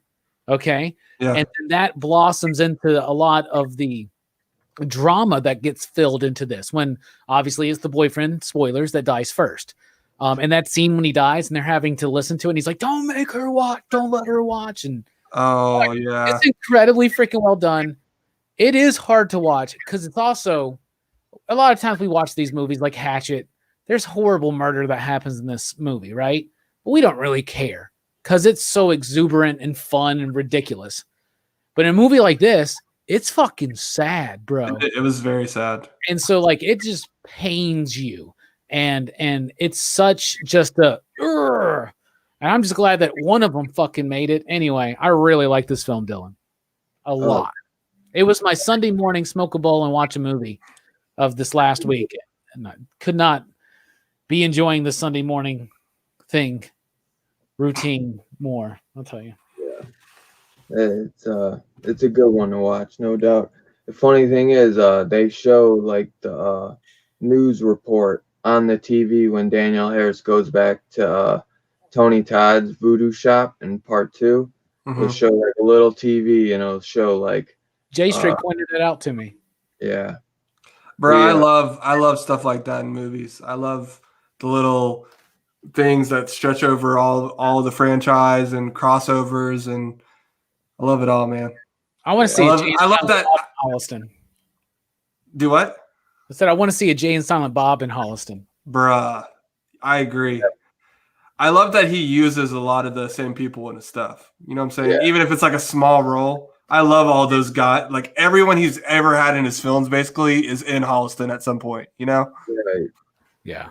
I love that too, man. It just that's another thing like that they did back in the 80s. Like a lot of those genre directors, they would use a lot of the same crew. John Carpenter, if you know a lot of his he'd bring in different people, but he became a lot bigger name, and got a lot more money to do a lot of movies than Adam Green has ever gotten, sadly. But he has a lot of the same people, same crew. They kind of you kind of grow a family and you stick with them, which is I like that because I that's what I would want to do.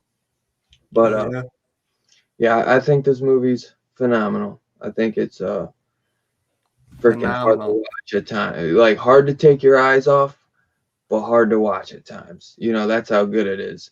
They keep looking down and you just see his fingers. So engaging, man. I hate every time I see the girl's hand get stuck, I'm like, why wouldn't you just put it in your pocket? You have a pocket. She fell asleep, bro. She fell asleep. She lost her glove when she was smoking. You know? The other thing is here's the thing. If this ever happens to you in real life, if the situation in this movie ever happens in real life, one of you will have to jump, but jump when the snowmobile is there. Yeah, right.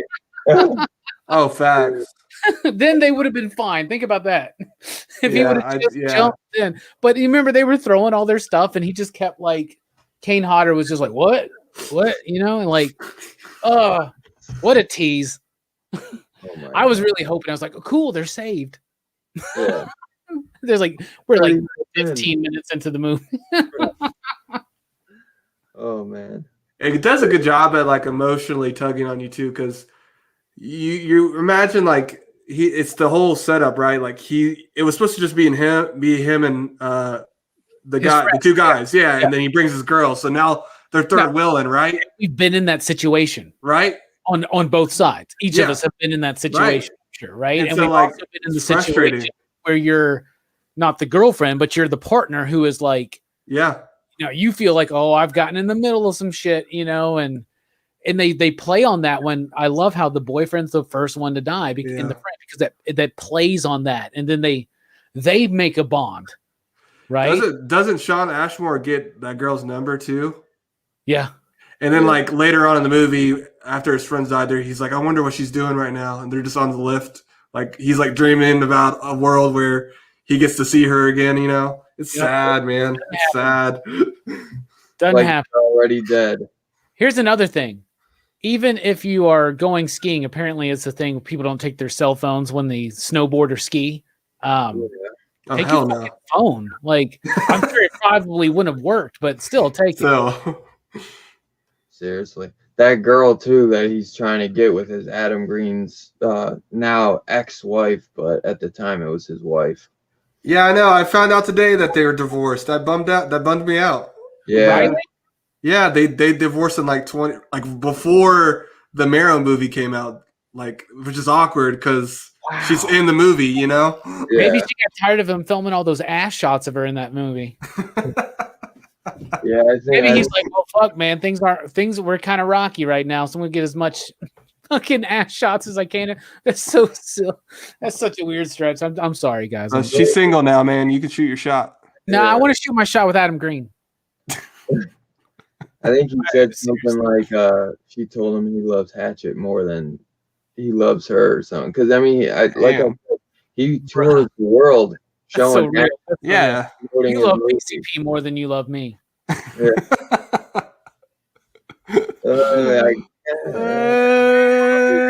break it to you. I feel like, but he's had Victor Crowley in his head since he was like a kid. That was like an idea he came up with I've at had some PCP in my head since I was a kid. I've had a fucked up life, bro. Frozen. Yeah. So what would you give this movie out of 5? Your digs as always. Frozen 2010 chat for people. You should watch this movie for real. It's a really good movie. I'll give this a 4 or 5 too. It's a solid watch, man. It's this suspenseful thriller, emotional tug, and horror elements. It's got everything you want to watch in a movie. If you like that kind of stuff, could just be in the country. I guess I don't know. I don't know why you'd be watching Dylan's horror show then. It's just But no, man, it's a 4 or 5 for me. I thought it was a fun watch, bro. that's a good one. It definitely is a fun watch. I don't know how many times I can watch it. I can watch all of it, but not those legs getting broken. Oh my god! Oh, I know, that's brutal. And he's like, my bones. Oh my god! Just imagine. Trying to just reach for the glove, like I think it's like a scarf or something that he's like just leave, and he's like just to reach like a little bit, like he's like, I broke my legs. Can you crawl down the hill? Oh god. No, I can't crawl down the hill. Bro, someone said a good comment. I don't know if you posted it, but they said, imagine trying to rent Disney Frozen for your kids and you end up watching this. Yeah, right. Yeah. So here's the thing, though. Why did this dumbass go feet first?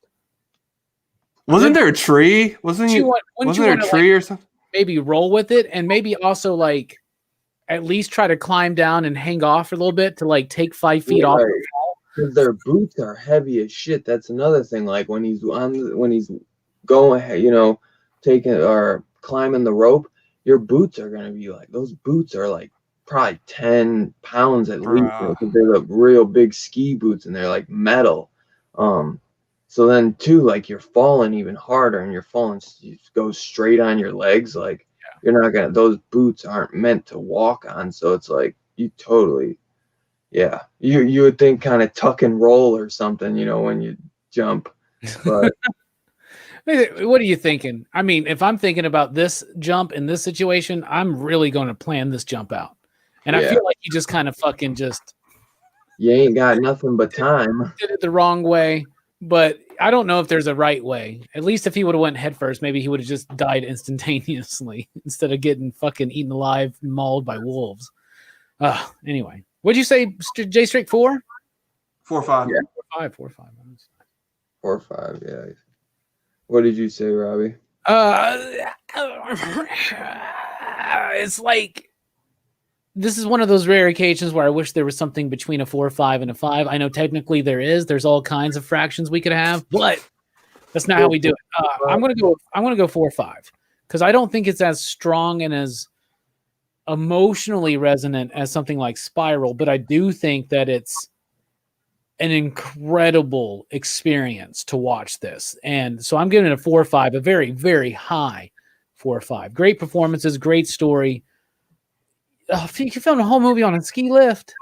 Yeah, that's impressive. And I was on the edge of my seat, even though I was in bed. Really up there too, man, in the cold. It's not behind a green screen. It's also cold, man. Oh my goodness, man! It feels cold, and it's very tense, and just all around a very well done movie. 4 or 5, very high 4 or 5 plus. I'm right. I'm like right there with you, Robbie, because it doesn't go like kind of, it has Spiral has that little extra, where it's kind of Amazon Prime too, open and everything, but Frozen is phenomenal. So I'm gonna give it 4 or 5, but the high one because it's right up there with Spiral with me, but Spiral just tips it a little bit more. You know what I mean, for that perfect score. But I love this movie so much. PlayStation. So next, what are we on? Hatchet 2, 2010. So he had Frozen come out in 2010 and Hatchet 2, so big year for Adam Green in 2010. And just we like also 2007, right? yeah, and we have a big switch in that Hatchet 2, which we were talking about. Daniel Harris is now the main girl instead of the actress that they had play Mary Beth in Hatchet 1. So, what did you think about this movie overall, Strick? Bro, I don't dislike any of the Hatchet ones. Like I think I'm curious to hear your and Robbie's thoughts on it because you guys know more what the horror community probably thinks on it. But I fucking love all of them, and so it's gonna be hard for me to give any of them like a low grade because I love Daniel Harris. I love Tony Todd. I love more of the origin with Kane Hodder. Yeah, the Crowley stuff. I think it's hilarious that they brought back they make his twin brother, Andrew. What's his name?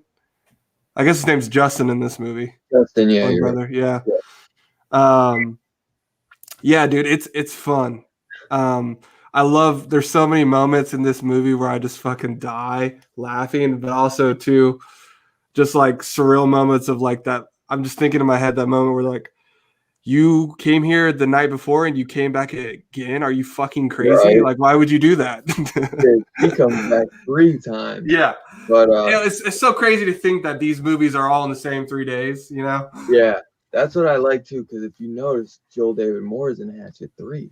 Yeah, I know that kill. And then he takes sad. You gotta be fucking kidding. I love you can totally see that he's aged as well. Yeah, 100%.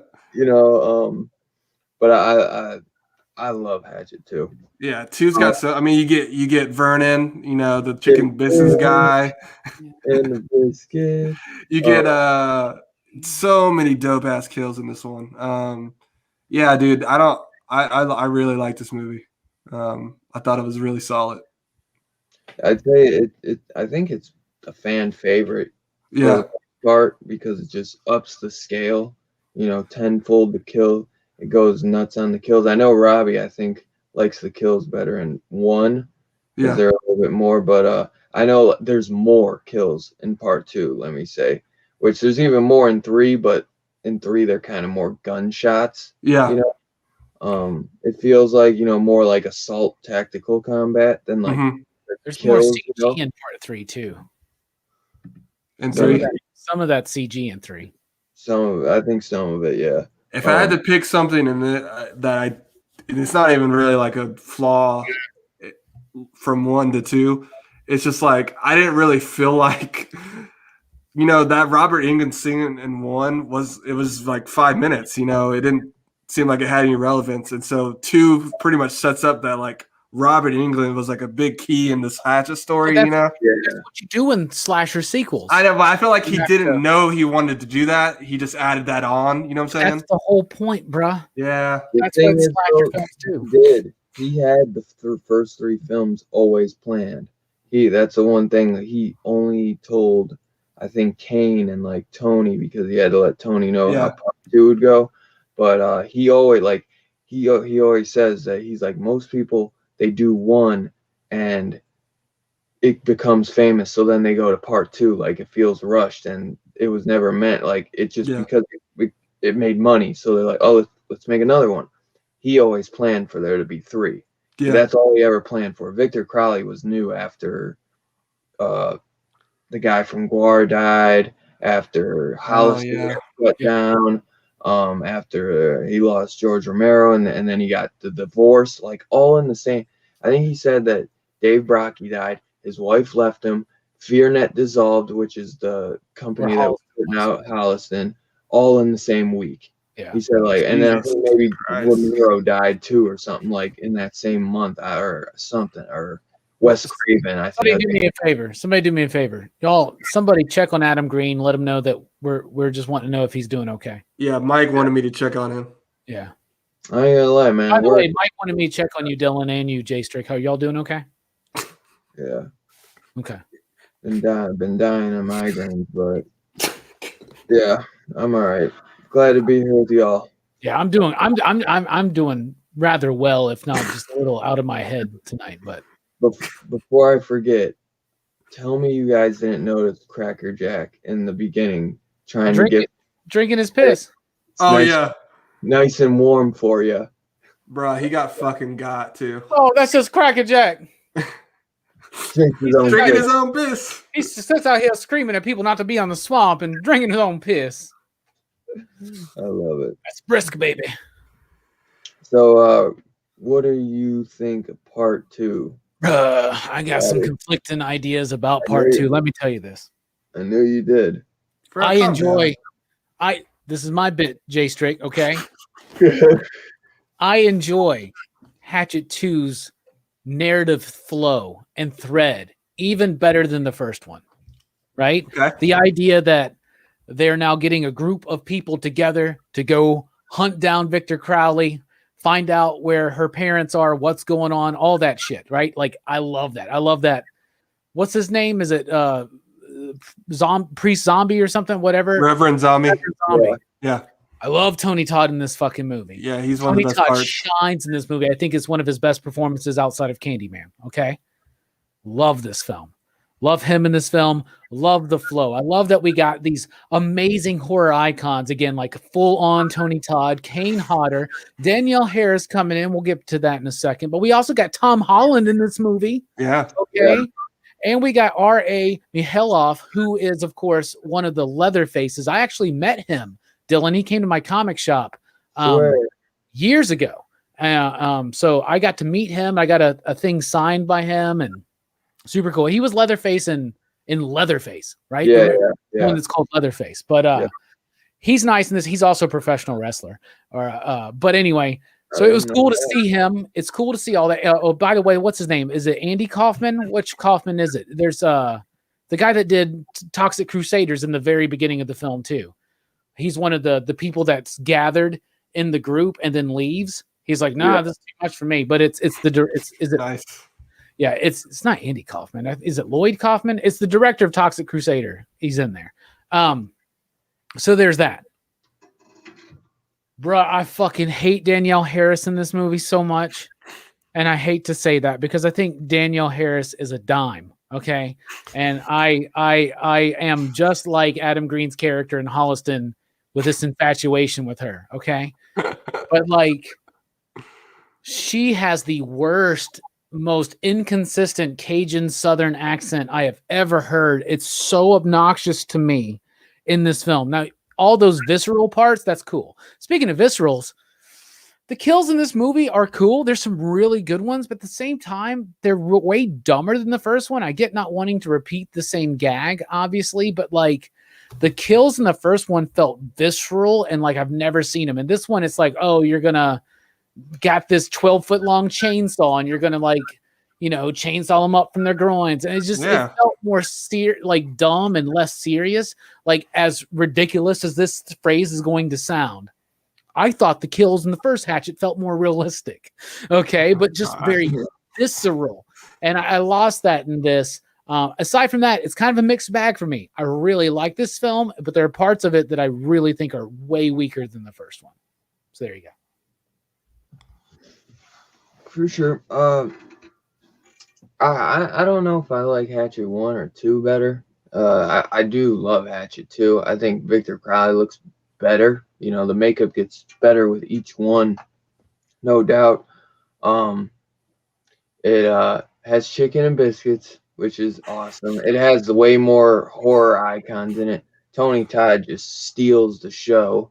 He's phenomenal in this. I mean, he's my favorite part. He's my favorite death in the movie too. I wish he didn't die though. That was my only.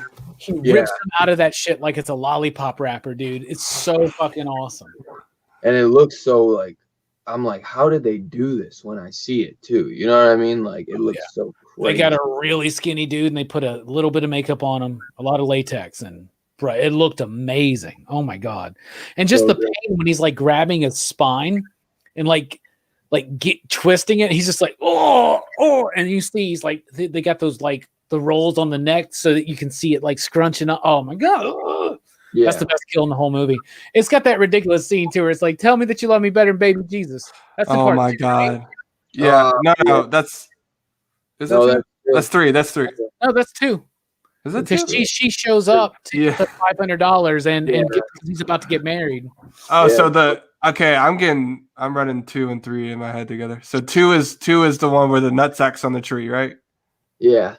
Those are fucking balls on the because the deputy's like freaking out. Those are that's D. Snyder's son flipping shit like that. Nice. Cody Snyder. Oh, he got yeah. That's all. Okay, so 2 is one with the SWAT. Okay, yeah, got it. No, 3's the one with the SWAT team. 2's the one where Tony Todd gets those group of people together and he's bringing in the Leatherface dude because he thinks that Tom Holland is playing her uncle. Yeah, but and he's trying to end the curse and I'm there. Yeah, that's that one. Got it. Jay Strick's like, what happened to Hatchet 3 then? that's the one with dude from Gremlins. Yeah. And the new Jason. But yeah. Overall though, I do like it. It's got way more kills. I think I think you're right though, except for that Candyman kill. Since there's way more kills, I think they put a little bit more time into how spectacle the kills were in the first one. I still think there are some really great spectacle kills in part 2, but I do find myself watching 1 and 4 the most. But I love watching 1 through 3 as a whole. 1 through 3 is like a whole movie. You know what I'm saying? If you put it together, it can be played as a whole movie.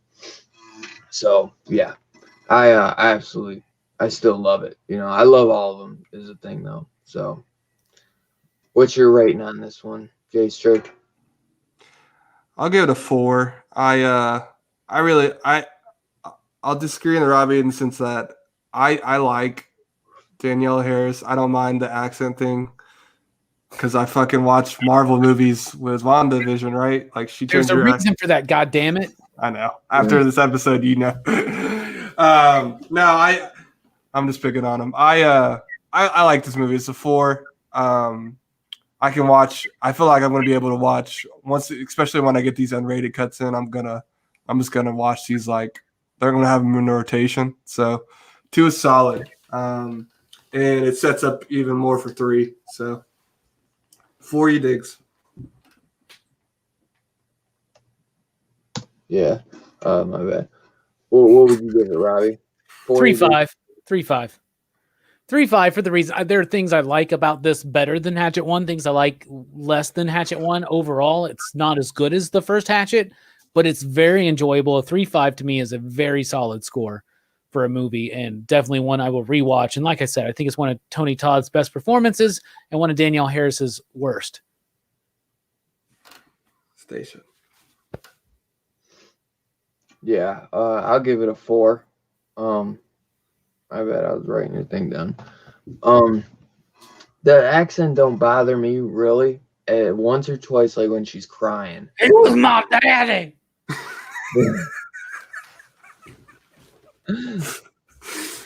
It gets so bad at times. I also love the fact that Adam Green's back in it and he's the friend and he's like, man, I should have went on the swamp tour because he gets arrested. Yeah, that was hilarious. I love that. That's actually, I think, Hatchet. Is that Hatchet 2? I think that's Hatchet 3, though. Because Hatchet 2 is where you see him get arrested and then he's in the jail, right, in part 3? Yeah, he's throwing up. He's throwing up.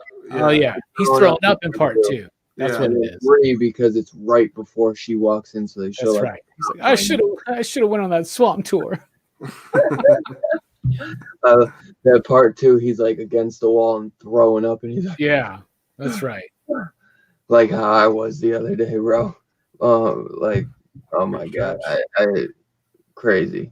That's a weird stretch, man. Dude, you okay? Mike wanted me to check on you, Dylan. He just feels real bad because he missed the monthly comic review. Yeah, but it's okay.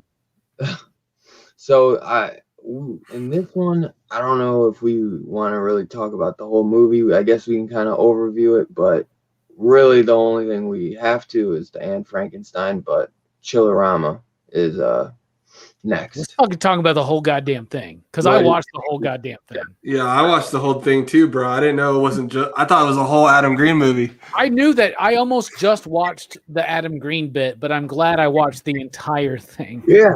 So I said I enjoy it, bro. It is totally. I mean, this is a drive-in. God, This is not one, by the way. If you are, say, like, if you're just trying to get along, like you're introducing yourself, you're meeting someone new. This isn't the one. No, Just it's so you not. guys know. Okay. Watch this one on your own. Yeah. Yeah, Keep it this secret. it just starts off crazy, man, with the guys. Bro, I don't even know what to say about it. It's just so. Like, I'm being serious, bro. Like, how do you explain this movie to somebody? You're like, well, there's this. You know what I'm saying? Like, you like. It's like Creep Show, but if Creep Show was incredibly like on a 10, sleazy, offensive, And ridiculous, no holds exploitative, bar. Yeah, and a tribute to yeah, for sure. drive-ins, right? So, And like monster movies. Godzilla mean, is like a From the get-go too, bro. Like the opening scene, I was like, "What am I watching?" I'm Like, literally seeing this dude's balls drop as his dick is being eaten off by a fucking zombie, and this glowing blue fucking cum jizz is now going to be spread throughout popcorn. It's like literally the fucking most ridiculous thing I've ever fucking seen. It is. It's up there for me. And like that whole the Wadzilla, like, bruh. Godzilla. Fucking Wadzilla, man. And they get how do you convince Ray Wise to do this shit? You know, I don't know. Like, They must have paid him a good I fucking love maybe. it. Oh my god. Bro, what about I think what broke me, it wasn't even the musical. Like, it didn't break me. Like it I was a teenage werebear. Yeah, I thought it was pretty funny. What broke me was Joe Lynch's like whole monologue with the shit. Deathification. That broke me. Deathification. that was Joe. Because that was Joe Lynch, right? Yeah. Yeah. Yeah. I was like, what just happened? I know exactly what that was. Yeah. So, bruh, this whole thing was something else, man. If you are offended by goddamn anything, Oh yeah. like if anything fucking bothers you, anything in the slightest, this is probably not the movie for you. But if you're not offended by anything, which for the most part, I'm not. Yeah. I'm not saying I like this is one of my favorite movies of all time, but I'm glad I watched it and I understand it. So Yeah. I have fun with it. It's not. It's Fucking Hitler bit too. let's just run through this real quick, okay? So it's about the last night of this drive-in. So everybody shows up to this drive-in for Chillerama. So they're going to be playing these 4 ridiculously that no one's ever seen out there cult sleazy movies. Yeah. The first one is called Wadzilla. It's about this dude who can only produce 1 sperm at a time.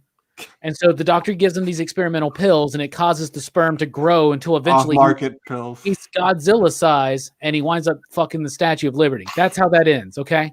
And then the next, and they all, by the way, they kill him and then everybody gets the money shot. And bruh, okay? If you're easily offended by anything.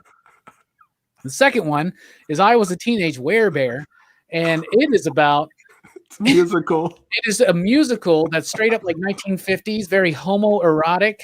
But they're werebears, and so like when they bite you, you turn into like a werebear. So their face looks like like a cheesy werewolf from back then, but they're bears, like as in from the gay scene, like they're bears and they're leather daddies, right? And it's really weird and ridiculous and super fun and cheesy and just like it's like the cheesiest of the cheese. And there's a lot of Lost Boy vibes in that, that, right? 100%. One of us now. I felt the Lost Boy. He's got the Ray-Bans on and shit. The next one is the Adam Green bit, and it is Diary of Anne Frankenstein, and it is Hitler played by the dude from Spiral and Hatchet, who has found the diary of Anne Frank's fucking like grandmother or something who was like their ancestors of Frankenstein, and oh my goodness. So then Hitler creates this very ridiculously stereotypical Jewish monster as his thing, and then it just goes crazy, right? And then that movie,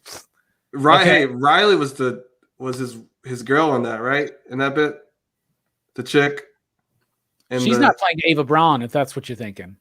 Okay, I thought that was her. I don't think that's her, but that's somebody. I don't know. That's the girl. I know who she's in. Something of Adam Green's. I can't think of She looked familiar. That's why I said that. And then keep going. It wraps up with Deathification, which is this movie about like titillation and shit, right? Literally, but it's very, very short, and it's making fun of this very pretentious, in your face kind of like, there are movies like this, a lot of foreign films, like people that they think that's a European cut right there, bro. Argento wouldn't even do that, bro. Okay, but I'm just gonna say, and Argento's cut at least would have better music. But then it wraps up with the whole idea of like everybody now who's eating this popcorn with this glowing blue zombie jizz is now not only turning into zombies, but they're like just wanting to fuck anything. They're horny zombies, literally ripping each other apart and fucking each other. Like it's to death. And this is how the movie ends, by the way, with everybody fucking each other to death. Okay, that's Chillerama. Thank you, Dylan. Chillerama. Adding that to our lives. And they added, then it becomes meta because they're all watching in fucking theater. And it's the directors of all four segments. And then oh my god. It's Adam Rifkin did Wadzilla. Yep. Tim Sullivan did Adam Rifkin's the guy who did Detroit Rock City. Adam Rifkin produced Detroit Rock City. Or Tim Sullivan. Adam Rifkin directed Tim Sullivan, which he's gay in real life, so that'll equal out Werebear for you. Werebear was actually out of all of them, Werebear was trying to say something. Yeah, right? I think it was too. But it was really fucking weird. Yeah. I love how the main actor too is the most worst, like terrible singer. Oh, they all did. None of them sang well. It took me a couple watches to really understand that one and like kind of. It's a homoerotic beach party movie, man. It's like Lost Boy vibes. Yeah. Well, Lost Boys is very homoerotic, bro. I was there. Me too. I want that Rob Lowe poster still. Bro, is there a Scream Factory Lost Boys? No. There's just that one that we got. Bro. They need to. I need special features. Warner Brothers doesn't like to share. Anyway. I love one scene I love though is when the asshole douchebag brother who's like, "Give me popcorn." And he's getting his girl to go down on him in the car, and he's already turning. You know, he's all looking all fucked up in the face. And he skull fucks her? Is that what you're talking about? No, not even. No, when he's enjoying like moaning to the popcorn. Do you like your popcorn better? Or you like my mouth? Which one? I was enjoying. Oh my god! It's kind of like a fantasy. I guess my favorite bit would be the whole bit between. I guess this is the first time we've talked about her, like Laura Ortiz. She works at the concession stand. Yeah. And the guy's like obsessed with her. He's like, fuck it, whatever. Fuck it. If I'm gonna go, I might as well be with my dream girl. Right. Hey, God. And I love the way they're talking to each other. It's like that was funny. Fucking wild. Gee golly. It's straight up like it's 1950s. It's schlock, you know. It's like if Troma made films in 1950, they would make the shit that was in Chillerama. Mastodon just said he's like, heck, I watch Full Moon and Troma films. This movie sounds right up my alley. Yeah, then you would like this. Yeah. Not my cup of tea. I watched this immediately after Spiral, by the way. That's a very different movie. That was a tonal shift like crazy, okay? I started with Chillerama, so it could only go up from there. Yeah, definitely. One thing I didn't mention, another cool little thing, Laura Ortiz is in Hatchet too. Very young Laura Ortiz, though. Remember when Cracker Jack finds the camera from the guy? Oh, no. And is she the girl that says, I'm only 14? Yeah, she's the little girl. No. That gives me bad vibes, man. Bruh, you know what's crazy, too? She is a dime. is young Hatchet in 1 and 2. It was his ex-wife. I didn't know that. Young Crowley. Yeah, young Crowley. Yeah, that's how they met. Yeah, I forget. isn't that weird? He knew her. She was like a hostess at a bar that He's a he dime, man. stayed at, and he knew that she was like an actress, so he Dylan's like horror show about dimes. Oh my god! Hey, We always. started this, bro. Just so you know, this all comes from you. It's a bit. It's okay. We actually gonna rate this one, or are we just gonna? Yeah. What's the rating, Jay Strick? Bruh, It's very divisive. I don't. I'm. I think. I'm sure there's an audience for this movie. I don't think it was for me. So I feel like it's unfair for me to rate it because I don't think I'll ever watch this movie again. You know what I'm saying? But like the fact that it's just so fucking wild. I'll give it like a 2.5. I'll give it 2.5. Okay. Not my cup of tea. For sure. I had a feeling that this would be the one that wasn't. For maybe even Robbie. He messaged me earlier. He was like, dude, Chillerama's wild. Yeah, it's wild. I don't it's get wild. It's intending to be wild. You got to understand. I know what it is. Trying to do. Bro, okay. I know what Hatchet is. It's a 4 or 5. Okay. Yeah, I see. I'm not gonna lie. But for me, I just don't think it's your rating, man. You do you, man. When I first watched it, I didn't like it as much, but I like it a lot more, especially after going through the special features and everything too. What's your rating though, Robbie? 4.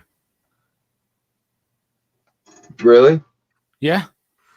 Sweet, bro. I like a movie that has balls to show me balls and dicks too. If you're gonna show me some you saw my cock? If you're gonna show me some boobies, you show me some dick and balls too, man. Like even it out, and it's none of it is titillating. Okay, none of the sex and nudity is titillating in this film. It is gross. It is fucking absurd and obscene. This movie's doing exactly what it sets out to do. So I'm looking at this movie as the context, and I think with what this movie is trying to do, it does it. It's not a great film. It's not trying to be a great film. And it is something that I won't show a first date, but I will show maybe a second date. I will show a 20th date. And if it doesn't work then, it ain't going to happen. It's just not for you. So I'll pull this puppy out on a first date. I know you will, Dylan. That's why you're sitting there with all your pops. Hey, no, let me finish. I'm just kidding. Me too. Yeah, let me finish. Maybe I'm trying to get rid of the chick. You know what I'm saying? Ooh, then you make. Why would you be trying to get rid of a chick on the first date? Maybe she's too clean. Maybe on the first date, right. Dylan? What? Weird stretch, y'all. Maybe you're just noticing things that are just setting off weird vibes, like Joel Schumacher Spiral vibes, and you're like, I gotta get the hell out of here. I'm throwing on Chillerama. That's so weird. All right. And Dylan, what are you giving it? I'm gonna give it a 4, just like Robbie. I might even give it a 4 or 5, but I'm just kidding. But I'm telling you, Jay Strick, I thought it was weird too at first, and I like the Anne Frankenstein. I love the drive-in stuff. Absolutely adore the that drive-in stuff is why I think the Anne Frankenstein is actually the best one. I don't know where to put it. And Adam Green is Jewish, right? Yeah. Yep. Okay, so only he, nobody else can make. Right. I love too. They've done this bit before, but when they show it's obviously a stunt person going through the table and it's randomly a black dude, and he's like, "What the fuck?" And then cut back and it's just the random white dude again. I love that. I fucking love it. He looks really hurt when he does that too. It's what the fuck, man? That's one of my favorites, and I love that dude's performance too, where he's just like Stickenstein and Schweizen, and he's saying random things too, So the rest is all in German too. The girl, Hitler's wife in it. Yeah, Ava or whatever. She's a dime, by the way. She's in Halloween. If you want to see Calm her, down. watch the Rob Zombie Halloween. She plays the cheerleader. Not worth it. 2 hours in, boys. Next one. Look at J Street like rushing us now. 2 hours in. No, I was just. Hey, I told It didn't feel like 2 hours. That's what I'm trying to say. It doesn't, does it? Usually now Dylan's like, bruh, I gotta go, man. I'm tired of talking about Pumpkinhead. I am tired, but This movie is fucking wild, man. we can get it done in another hour. We I'm got good, man. Maybe I can control on my 3. I'm on cloud fucking 9 right now, man. Because Really? half the night I've been trying to figure out what fucking movie you're watching, Dylan. He's watching. Hold on, don't tell us. I can't think tell know because some of it looks like it's in snow, and then other parts look like it's. I can't figure out what it is. It's a black and white movie. Nah, it was 2 movies actually.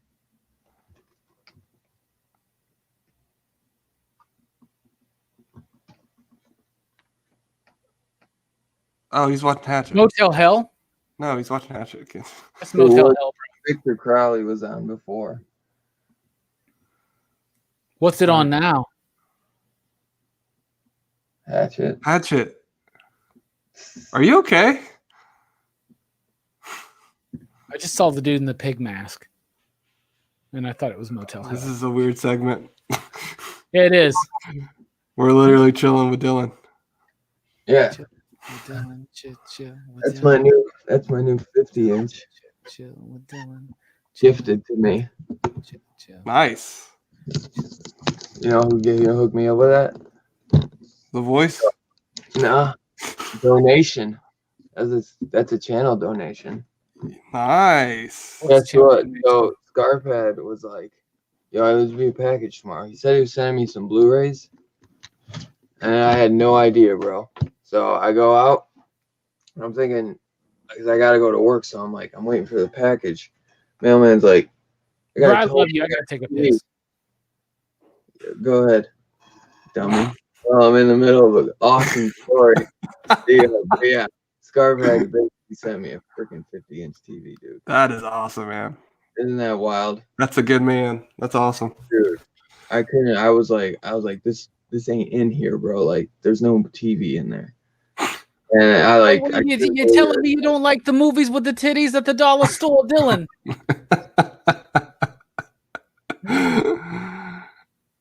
He goes and takes a piss right before Hollison. Is Hollison up next? Yeah, Hollison's up next.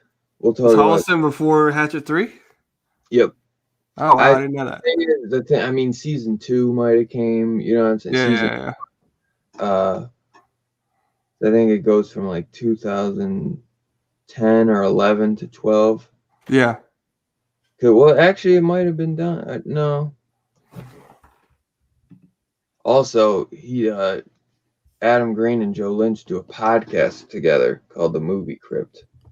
That's awesome. Really good. It's on YouTube. It's on Apple Podcasts. You should check that out too. Yeah, I'm definitely going to. So it's I just watch it when I'm at work, man. I like just throw my headphone in and I listen to them interview people all the time. It's still going too. That's something they do still. That started, I think, in 2013, 2014. Hell yeah. 2013. Yeah, so right when Hatchet was coming out. But here, so we might as well we'll start talking about Holliston while he's gone. What'd you think of Holliston, brother? Bro, I love the whole idea of it. When Robbie had first started watching, he said the first season was kind of slow. I said the first couple episodes were slow. Yeah. I from the get-go, I guess I just really liked it. I'm people been saying this at the shop, like because WandaVision's like a sitcom that's getting a laugh track and stuff. People don't like that. I love it. I think it's hilarious. And it works well with the show. And I love that Adam uses, like, you could tell, like, a lot of the things that happen in the show are probably personal things or things he's gone through or whatever. And all the bits, man, are just so funny. And him and Joe together, I think they are just a really dynamic duo. Yeah. And even the girls are awesome too. I mean, honestly, Laura Ortiz is one of my favorite characters. She might be my favorite character out of both seasons because I wonder why. For her acting, young man, and her art skills. It's I'll tell you why. I'm not even weird stretching. It's her charm, bro. She's charming. She is charming. Yeah. Yeah. She's hot too, but she's charming. Get a little butt action too, and Victor Crowley. Yeah, I think it's a shame that because the way season 2 ends is like a really big cliffhanger. So it's a shame that I don't know if we're ever going to get anything with it again. It seems probably like not. Like a lot of time's passed since it's been like almost 10 years. You know, long time. Yeah. Been on Shudder. It just recently got put on Shudder, and when he was doing Corona Apocalypse, he said he didn't want to say it, but he said, "Watch Holliston on Shudder. Watch it as much as you can. When you leave the house, throw it on." That means that they're looking for original programming, and if the numbers are there, Shudder could fund them, and it could happen, bro. And I think look at everything that's coming back. Let's do it. Exactly. I promise you, when I go to work, I leave it on my TV because I want that to happen. I swear to God, I'm that guy. It's your fan. I love that. That's how people get flagged on YouTube and they lose their ad revenue. Don't do that. I watch it. I watch it all the time, though. I absolutely love it. How would I get flagged for YouTube? That was a joke. That was an inside joke about my experience in November of last year. But no worries, Brian. No worries. Sorry. No worries. It's still painful. I shouldn't have brought it up. No, it's all right. I would be hurt too if I was flagged. But yeah. So what? I heard Jay Strick what he thought. What did you think, Robbie? Since you went on your pee break. Sorry, man. We're 2 hours in. Okay, Jesus. Anyway, bro. Here's the thing. When I first started watching Holliston, I did think that I did not like the first episode. In fact, I came back to work the next day and I was like, yeah, I watched the first episode of Holliston and I thought it was pretty bad. I was like, the laugh track was excessive. The episode itself was too long. I didn't feel like Joe or Adam were doing a great job performing. But it was just... That's a real audience behind them, you know? I don't give a shit. It's not a laugh track. They're still laughing when a light goes off, bro. Okay? That's not a natural reaction, trust me.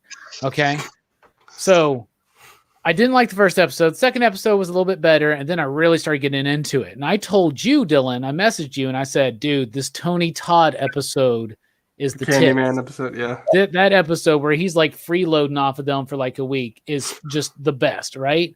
And then season 1 wrapped up, and then season 2 comes in, and they're straight up lean 20-minute sitcoms. They're no longer trying to weird stretch out to 36 or 38 minutes.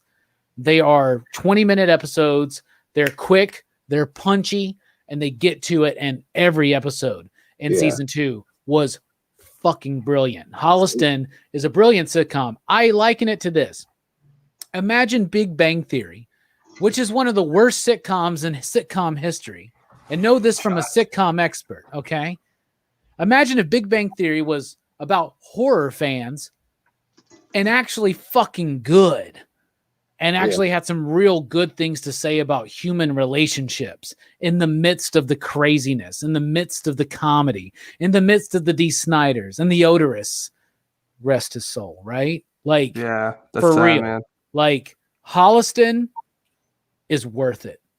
It is 100%. 100%. And it deserves a season 3 and 4 and a 5, in my opinion. 6 seasons in a movie, baby. Yeah. I adore it, man. I love it so much. I'm a sitcom fan, though. I mean, that was a big thing in my house. Like, my mom, her favorite show of all time is Friends, you know, and she's always got some type of sitcom on. Like, she's probably seen almost every one. If not, she's onto it next. You know, she loves it, and I've always loved them too. And this is probably one of my all-time favorites, just for the premise and what they do with it and who they bring on it. I have so much fun with it. Great guest star. Seth Green's Seth performance. Green, Dane Hodder, Tony Danielle Todd, Harris. Danielle Harris. In the suit. Come on. Derek They bring the guys back from I don't forget his name. His name's Vernon in the movie, but the chicken and biscuits guy. Oh, He's yeah. one of the cops. Yeah. Oh yeah, and Derek Mears is in it. Yeah, And He's here's in the other bunch. thing. Here's the other thing. I mentioned D. Snyder. D. Snyder needs to be mentioned a little bit more. Lance Rocket's one of the best characters in this yes. fucking movie. The And episode where he meets his Good son. evening, Holliston. The episode where he meets his son. Oh my god, Oh, that was hilarious. cracks me up. But here's the other thing, because J Street gave a lot of love to Laura Ortiz, as he should. But Corey English, Yes. bro. She's funny, man. She's funny. She probably one of the best performances in this show. Her Yeah. and Laura are probably the best actors in the whole show. And she's kind of like got this Britney vibe to her that Yeah. I find very irresistible. Weird You are- stretch. Not me. And Mike's in the house. So Mike, we need you to do us a favor. We need you to check on Adam Green, make sure he's doing okay. Yeah, check out Adam Green for us and make sure he's okay. Yeah.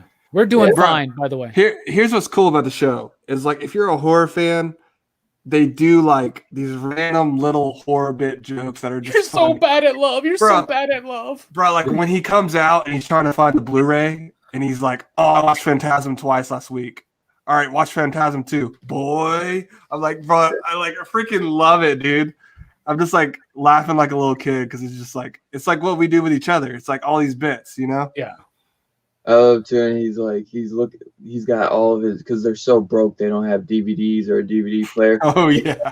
Eventually, he's like, I don't care how long it takes. I'm gonna get all my VHSs transferred to disc. Yep. And he's like, dude, like, no, Just buy the DVD. yeah, or he's like, nobody, like, he's like, I forget what it was. He's like, you don't even need to waste your time with Nightmare Part 2. He's like, what do you mean? If I do one, I have to do them all. You know, like, We've had that conversation, Dylan. Right. yeah. Oh, I know, because I'm the same. If I do one, I gotta get them all.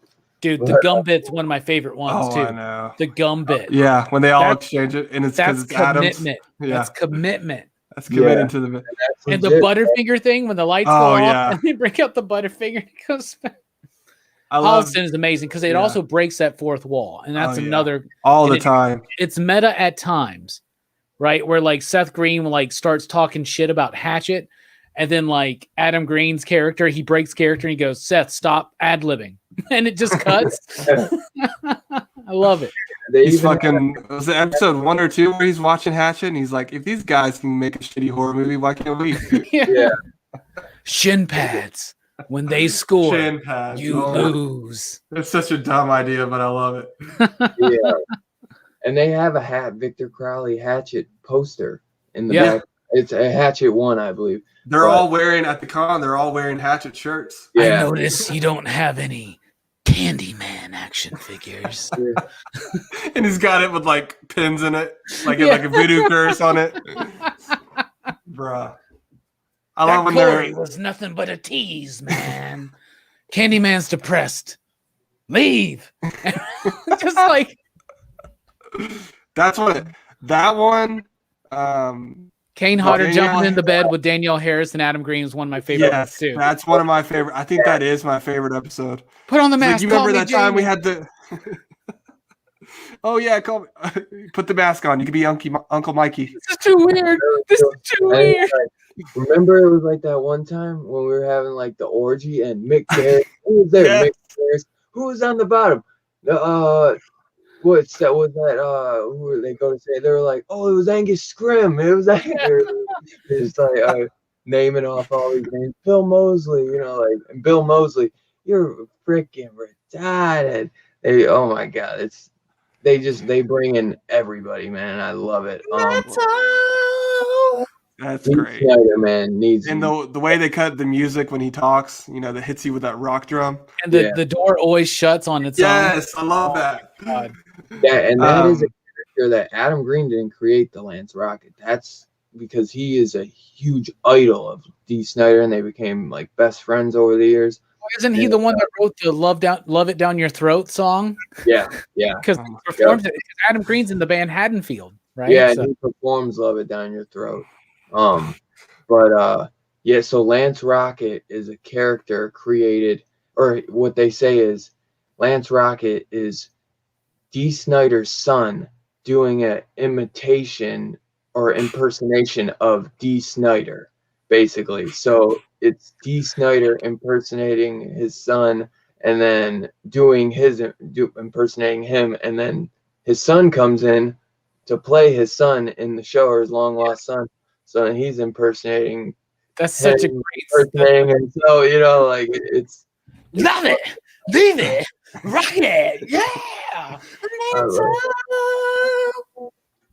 I love this that. They didn't play on it as much in season 2, but in 1 they played on the idea of like they just didn't know if he's bi-curious, if he's gay, if he's straight. I think Lance Rocket's pansexual, baby. It seems that way, but I love anything that moves. If somebody makes eye contact with me during a song, I consider that lucky person the next first lucky guest at the backstage passes at the Olive Garden concert. I love House. I'm probably gonna buy and Odorous. You get both the Blu-rays signed too. $35 for both. Yeah. Get the bundle. Get the bundle. You get the bundle price. Tell them J Strick, Robbie, and Dylan sent you. Yeah, we want to do it. We want Adam Green on the show. Yeah, we really do. We couldn't get him. Dude, that'd be sick. Settle for J Strick, and Odorous from Guar in this as the imaginary friend that gives him the moral lesson, and sometimes he doesn't. And I love him when he just leaves his ass sad and lonely and depressed sometimes because he's like, I got better shit to do than deal with you. And it's just the best, bruh. This show it's one that it took me a couple episodes to really get into the flow, the vibe, and get used to. Yeah. You gotta here's the thing. This is why sometimes people watch a PCP stream and they're like, I don't know if I like these guys. But you give us a few streams and you like us because it takes a while sometimes to get used to the bit. Right? So there you go. Station. Especially when it's nothing like it's unlike any sitcom you've ever seen, really. Yeah. It is in ways, but it's totally, there's nothing about horror fans, and for that I adore it. It's just, they get killed twice. Yes. In season 2, and they just acknowledge that too. Real. Laura did say no. I am pregnant. What? Yeah. Bruh. That's the way it ends. I'm like, dang. So they'd have to change some things up. I don't know, because he's not with her. We know why part 3 didn't ever happen. Season 3 is because he was too busy dealing with that Decker guy and his documentary. Oh, are you serious? Oh, well, that was the bit in the movie, bro. Chill out. I thought you were trying to tell me that was. Yeah, sadly it didn't happen because FearNet dissolved and Odorous died. Yeah, so that would have been a weird thing. How do you replace that? Exactly. You cannot replace David Brockie. My one thing that is my favorite thing about season 1 over part 2 is that it says Odorous Eurydice or whatever his name is as himself, and then they give his real name in the second one, and that's cool. But I wouldn't consider myself a hardcore Guar fan, but I really appreciate Guar, and I have since. Sure, me too. I really listen to. Remember them in Empire Records? They were in the movie Empire Records. It's great. Really? Oh, yeah, and I remember I first heard about Guar because of the Beavis and Butthead video game on Genesis and SNES. They were different goals, different games, and one of them you're trying to get Aerosmith tickets, but in one of the other ones you're trying to get Guar tickets. Really? That was the first time I remember. That's kind of hype. Yeah, that's awesome, man. I do. I respect them. I like their bit, that they pull where they're in these monsters. Bit, bro. Dude, they're all in monster outfits, and they have a backstory for their monsters and everything. I love it, man. Bro, there's that scene where Adam walks into the closet and he shows up at the Guar concert. Yeah. And he gets eaten because that's the bit. That's what happens in Empire Records is the Ethan character. What's his name? The dude from Can't Hardly Wait. But he winds up in a Guar concert and he gets eaten by the big monster. That's what they used to do. They would pull people up on stage and they would do that. Like that's wild. That's awesome. Your greatest dream is to get eaten by the Guar monster or whatever. That's my favorite song too that they're singing, the Hail Genocide. That's the song he uses in I got a Guar graphic novel called like Orgasmageddon, because my friend Liana Kangas did some of the artwork in it. So like I got it solely for that. I haven't read it yet, but it's Guar. I flipped through it. I was like, well, that's Guar. Right. Damn, that's a cool book to have then, bro. Yeah, Orgasmageddon. I think we still have some at my shop. So really. Yeah, like I said, it's my friend Liana is one of the artists on it. She's the artist of She Said Destroy, True Cult, and others. So she's one of my homies in the industry. Right. I also got to mention James Morris mentioned the pretend stuffed animal cat. I love that cat, man. Oh yeah. I love it, dude. And the funny thing is, if you watch Scary Sleepover, which is a show where Adam Green does on his site I was telling you about. Yeah. It's like a podcast type thing, right? No, it's not really a podcast. He has people come to his Aeriscope like house or his building, and they basically they have a conversation, watch movies, and like play. So imagine that with just audio and no video. What would you call it? I guess, but it's more of a show. I'd call it more of a reality show in a way because they like hang out and do a scary reality. Anyway, yeah, I'm just kidding. What that? But prolonging the show even further. I'm sorry. Where are we? We were talking about Holliston, and we all apparently love it. Do you want to give it your digs? Yeah, let's go. What'd you think? Strick? Bruh, stop playing. 5 you digs. I go 4.5. Respectable. It's not the best sitcom ever. It's not Seinfeld. It's not Cheers, but it's good. It's its own thing. Yeah, it is. Just like they were. Oh yeah. Prove it. And they Sam and Diane the shit out of this with Corey and Adam. By the way. Oh, of course. God damn, they do that. It's just like every other episode. Like, and then she even gets. And apparently, we found out she's actually a country singer. Like we looked her up, Yeah. And J Strick thinks she's way more of a dime when she has a brunette. Brunette. You said 4.5, right, Robbie? Yeah, 4.5. 4.5. I said 5. Yeah. I'm gonna go 5 as well, man. Because I adore it, man, and just everybody in it is bringing their A game, man, and kind of going outside the box of the realm of what everyone thinks they can do or what they should do. Tony Todd is hilarious in it. He's an actor. He's a thespian. You're gay? Actor. A thespian. See, season 3, they bring it back on Shudder, right? And then you bring in Robert Englund. Yeah, that would be awesome. That's one I can't believe he's not in it, man. Even like I can't believe they didn't like get him to play Freddy in it or something in like one of Adam Green's dreams. You know what I mean? Like I also love the horror convention episode. I forgot to mention that one. That's a great episode too. It's season 1, the last finale. Yeah. John Landis just made this dude walk. Lay down next to your bitch. Yeah. Why he just keeps punching the shit out of Joe in both seasons. All right, never mind. I changed mine to 5. My man. Yeah, because then they bring it back with the suicidal thing, like the idea that he's suicidal because he just found out that he wasn't in Freddy versus Jason. And they're like, dude, that was 15 years ago. They go through his phone, and that's how they get Danielle Harris involved. And yeah. Season 1, 4, season 2, 5. That's what I'll do. We wanted to ask you to be in our movie our movie Shin Pets. Guys, I just found out we're finally doing Freddy vs. Jason. I'm just waiting on my startup date. I don't think I'm going to be available. What are you talking about? They made that movie like 10 years ago. Remember, you just had a heart attack or you just had a freak out because I love it though. I fucking love it, man. It's hard, man. The Kane Hodder one, the convention one, the Tony Todd one. The Blair Witch. The Blair Witch. Oh, that's my favorite episode. Yeah, That shit's fire. That lost footage one. We're so wasted. I love that. Like, and in fact, that is, I think, the reason why he did Digging Up the Marrow. Like, I get the same kind of vibes from that one, you know? So, I can see that. I fucking love that found I footage think one. it got a lot of love too from the community. Like, if they just put that on YouTube, just free to watch, like, it could go, like, and I don't Kind know. of like a Cobra, like what's how happened with Cobra Kai? This was just on YouTube.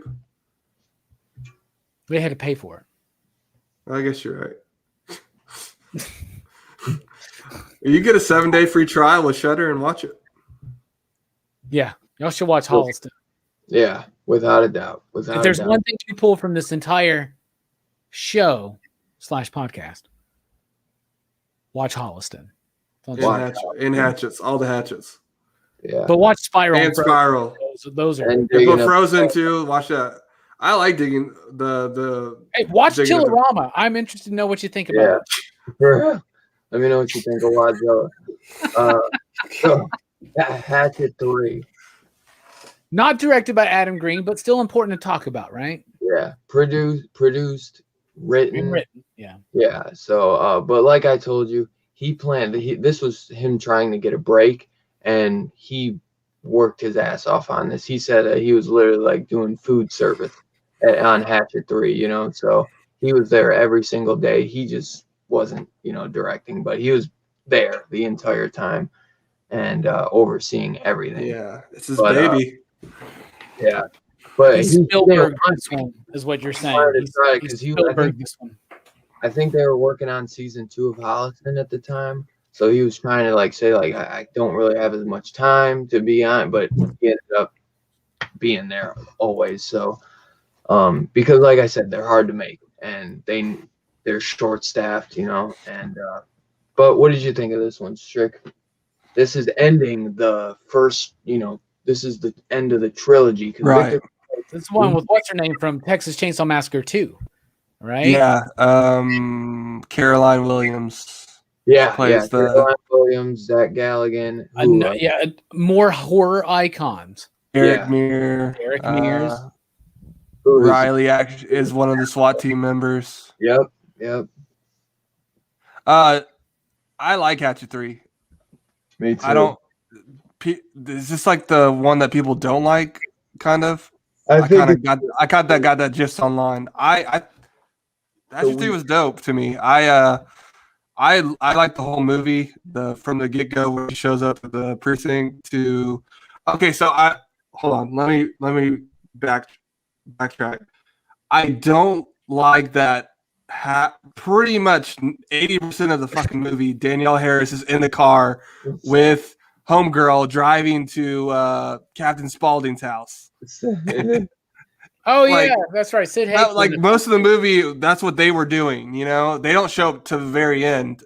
You know, to Victor's house. Yeah, it's almost like when they go to the casino planet in Last Jedi, but at least this leads them to something, but it still leads to nothing, right? So, in a sense, I'm glad they did it differently though, because then we're just have her back at the swamp. You know what I'm saying? Like again, you know, and just that was my daddy. Yeah, it ends up them going there. I guess it wasn't completely pointless, but because of every time I watch it though, I'm like, he really is just like in a cell and then in the cop car the entire time though. Yeah. Every time I watch it, I'm like, he gets fucking impaled into a tree. Oh my god, that was brutal. It's her best scene in the whole franchise. And I love Danielle Harris. Okay, so Danielle, seriously, and, you know, she was in town a few years ago or several years ago at that Disturbia haunted house that got closed down, but like she was here one of those years, so or she was down. She was off on the beach. I should have. No, 3 is it's got some of my favorite, like one of my favorite kills in the whole franchise is when he fucking Derek Mears goes in there. He's like, "Let's do this," and he just rips out his spine. Yeah. That is such a great moment because you're like, dude, we're about to get this BA scene, right? and he just rips out his spine. That was fucking Sub-Zero's fatality, man. Dr. Doom did that to Thanos in Secret Wars. Like, that was so dope to see that cinematically, right? It was, man. Bro, you're totally Max Headroom right now, by the way, Jay Strick. You're all like,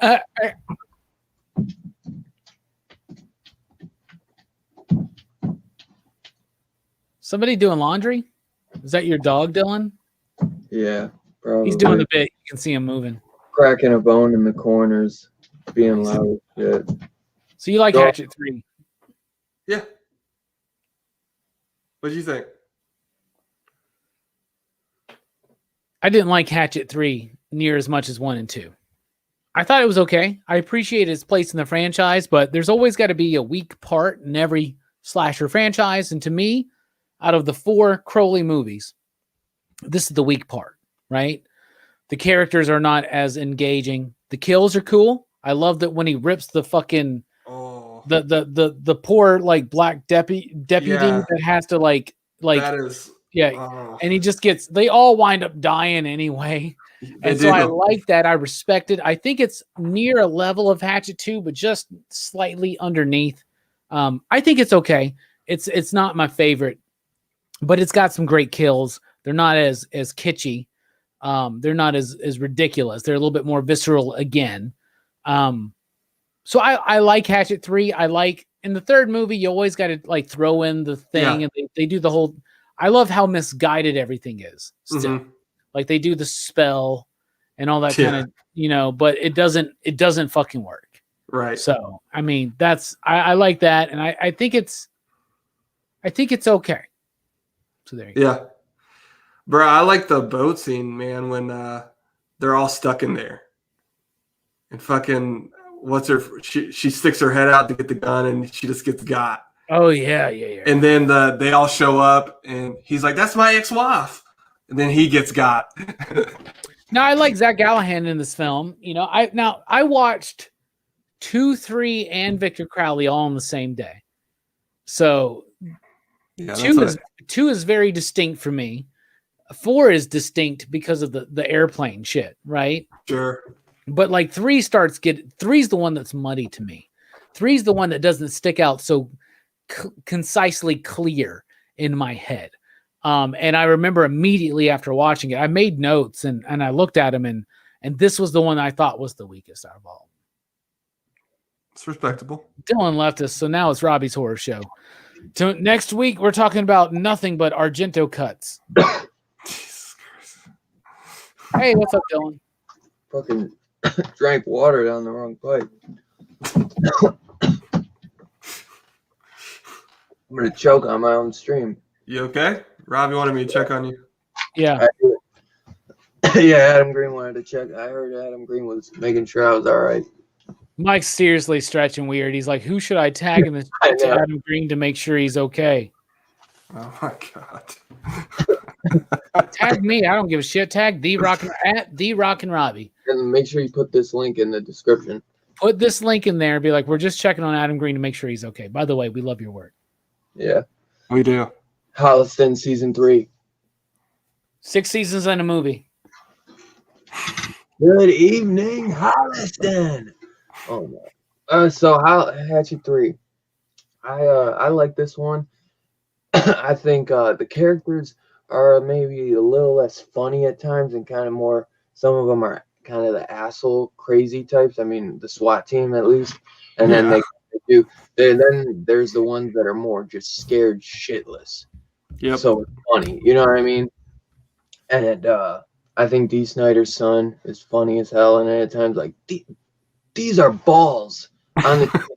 I shouldn't be seeing balls, but I found myself looking at fucking balls in a tree. Yeah, that's a great moment. Derek Mears is just that guy where you're just like, this guy is an idiot and is gonna get everybody killed. And bro, was he the one who shot like the bazooka? No, that's Cody Snyder's. That's D. Snyder's son. That's the one going nuts. Derek Mears is the bald guy. No, that's what I meant. You're talking about the. Yeah, okay. I'm with you. But yeah, and it's also seemed like a lot of the guys. Some of the guys know, and then some don't. Some guys know about Honey Island Swamp, they know about the curse, and they either believe it or they don't. Just like in Hatchet 2, that guy with the boat, he's like, I always bring my boat just in case I get laid. Yeah. And he's like, who we gonna get laid with out here? And he's like, her. And he's like, she kind of shrugs him off, and he's like, skank. And I love that guy. But when he also says, he's like, if I even thought that story was real, my ass wouldn't be here right now, Right. I love that, man. But yeah, I think the hills are probably the weakest in a way, because they're more kind of a lot of the gunshot stuff going on. I really love when like the freaking house crashes down right in front of Victor Crowley. Yeah. I think Victor Crowley looks his best in Hatchet 3. Okay. I can dig that. 100%. Adam Green also thinks the same. Like the most life comes from him, which is needed, because you get the close-ups of him and the Well, this was meant to wrap it all up, right? So it's meant to wrap up the whole story. So. Oh yeah, he never planned for Victor Crowley. This was supposed to be the last one. So yeah. But yeah, for the most part, I like it. I love it as a whole. It's the ending. I guess maybe you either hate or love the way it ends. I don't know. I like it. I love Zach Galligan. I think he's just so funny. I mentioned earlier that line where he's just screaming at fucking Danielle Harris, and he's like, "You come in with a shotgun covered in blood, holding somebody's fucking scalp." Like, yeah. I also like the bit too when they're in the jail cell and they're talking about her story and about how it's the most contrived, ridiculous thing. And Adam Green's in the other cell, and he's like, "Really? You're telling me you went back 3 dates in a row to the same place?" He's my ex-husband. Anyway, what do you guys want to rate it? Go ahead, J-Strick. I'll give it a 4. Wow. Yeah, I don't think I'll give any of these below a 4. To quote our good friend Jelani, it has high rewatchability for me. Nice. What about you, Bills? 3. Yeah. Solid 3, the weakest of the franchise for me. Watchable, enjoyable, so not terrible. 3 to me is good. 3 is watchable. Okay? And the thing is, you'll always rewatch. I'll always rewatch Hatchet 3 because I'll rewatch the entire franchise. But 3 to me is the weakest, so I'll give it. Oh, well, you didn't watch the unrated version, so maybe it's different if I watch the unrated version. Yeah, maybe. Well, it's in the mail, bruh. It's in California right now. I checked the tracking. Oh yeah, by the way, Dylan, I don't know if you realize this, but that's what I got too. I got all 4 Hatchet films coming, signed by Adam Green. Yeah, why? We weird stretched. Why? Because we weird stretched. We committed to the bit, everybody. Adam Green, baby. You guys just actually love Hatchet, man, and we love all of them, bruh. I'm gonna buy, when I buy Frozen, it's gonna be signed. I'm gonna buy them. I'm gonna buy all of Adam's movies from Adam. You guys are one up in me, bro. I want Adam to know who the fuck I am. Okay. That's the weirdest stretch. I want Adam to know that I am concerned, and that I want him to know that I want him to be okay. Right? You said you can't one up me. You just said. You guys are totally one up in me, man. Come on, man. You got to blow your next paycheck on it.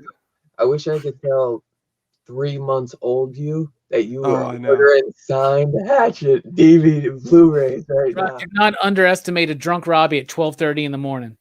Bruh, he freaking told me the next morning. I died laughing. Bro, I woke up. Because I'm going to get him, but I'm going to wait till Friday when we get paid. Right. And then the next morning, he's like, bro, I did it. I was like, dude.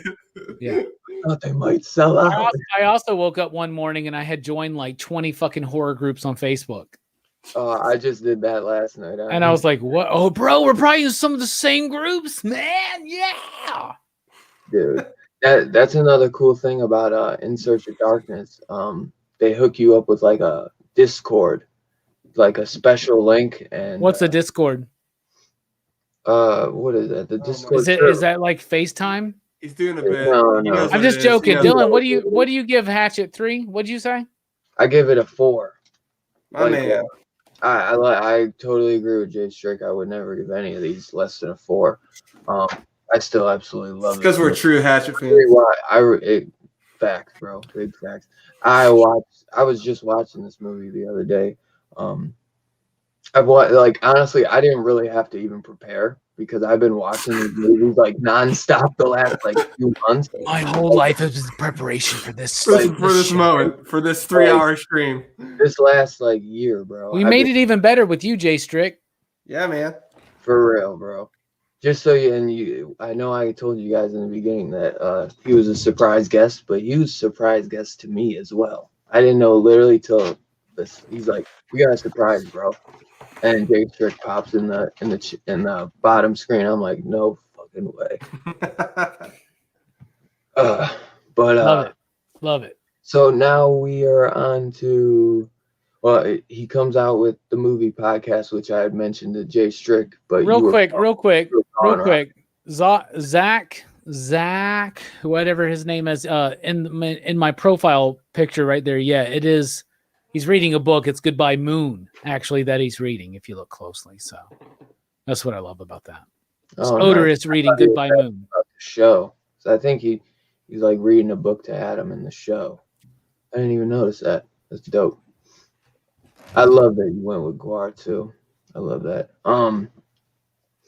But I wanted to mention it to you since you were away that you should check out the movie podcast that Adam Green and Joe Lynch co-host together. And then is it a podcast or is it a show? Bro, you should check out my YouTube channel. I got 87 subscribers. It's called Chilling with Jonathan.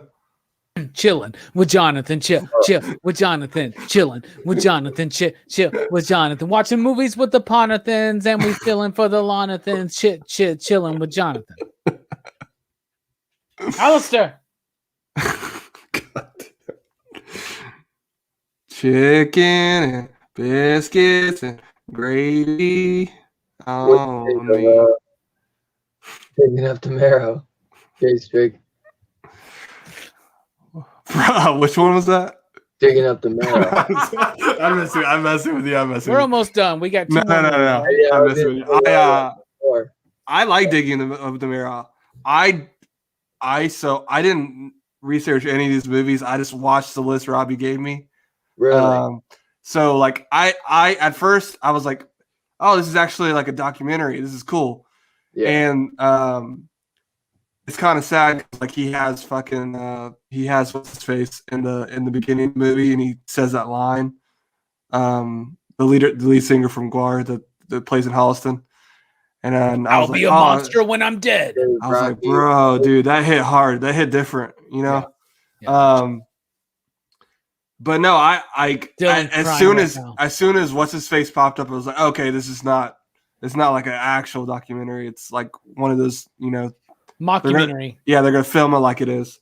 But no, I thought it was fun, man. I thought it was like this the movie, like Adam is obsessed with like fucking trying to like find real monsters, and like I get the sense that like that whole bit when they're like, you need to be working on Holliston season 3. And he's like, no, like I got to go do more interviews and stuff. But even like, dude, once all the shit hits the fan, like once they go back there without him and like everything just starts popping off, like that was really cool. And the way it ended, I thought that was a cool ending. Like he just sets the camera on Adam's fucking like, bro, like he's in the cage and he's just in the cage. Like, oh yeah. Don't follow me. Everything I said was a lie. I'm like, bruh, that's tripping me out. So yeah, I liked it, man. I thought it was a fun watch. Like if you're an Adam Green fan, like you 100% want to watch this because it's like him. It's his life. He's a good actor too, man. He's good at playing himself, right? So is phenomenal in this stuff. Bruh, how like Who was? Ray Wise, first of all, Oh, yeah. of Twin Peaks fame, okay, Yeah. As well. Laura Palmer's dad, okay, and he's in Wadzilla, the classic. He's the Wadzilla. doctor.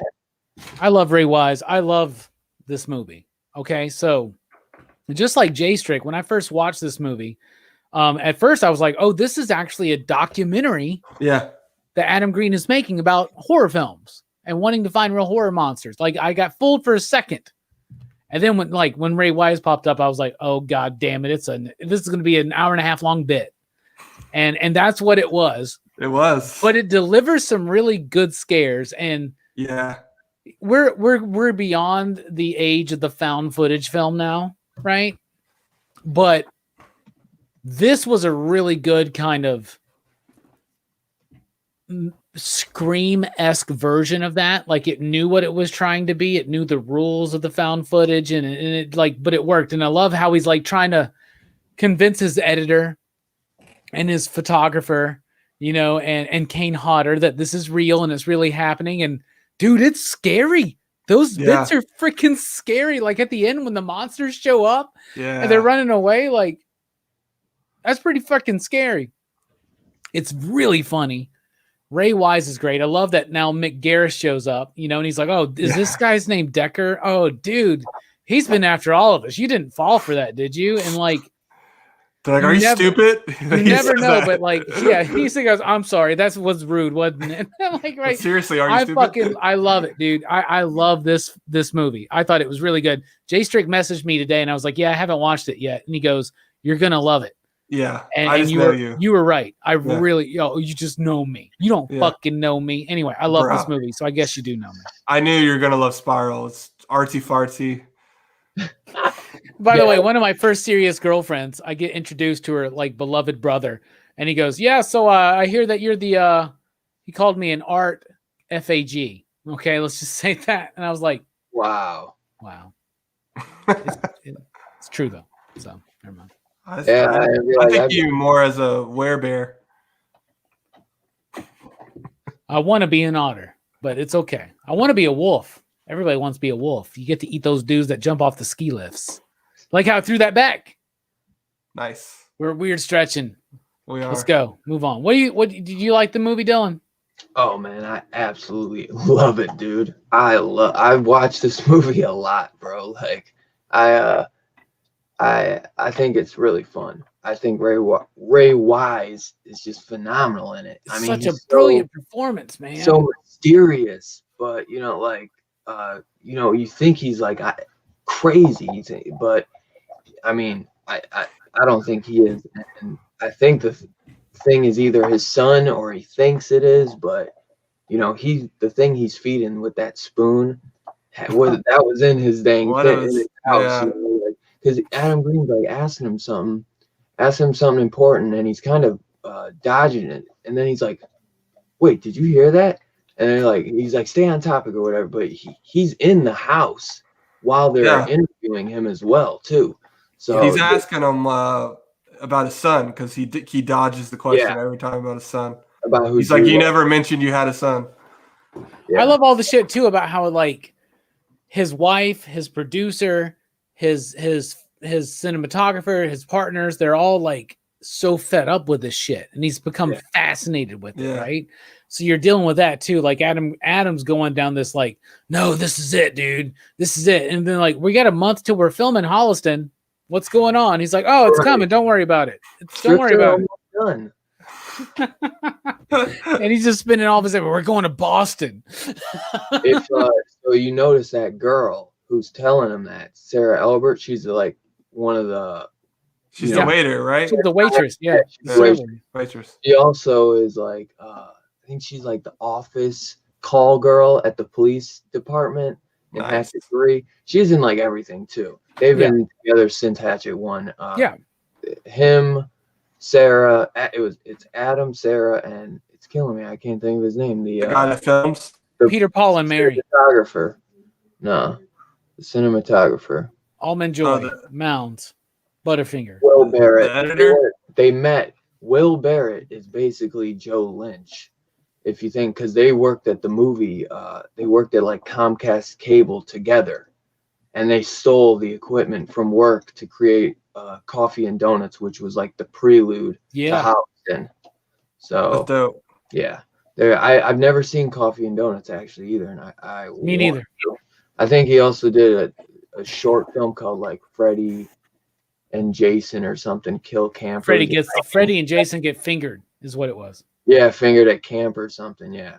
Are y'all trolling? I can't tell. I was trolling, but if apparently I don't know. It might be, dude. You know what I think it is. I was trolling, but don't put it past Adam Green. We watched Chillerama, okay? I swear to God, it might be something creepy like that. I was like, I feel like y'all are just making shit up. Freddy and Jason get fingered at Sleepaway Camp Part 9.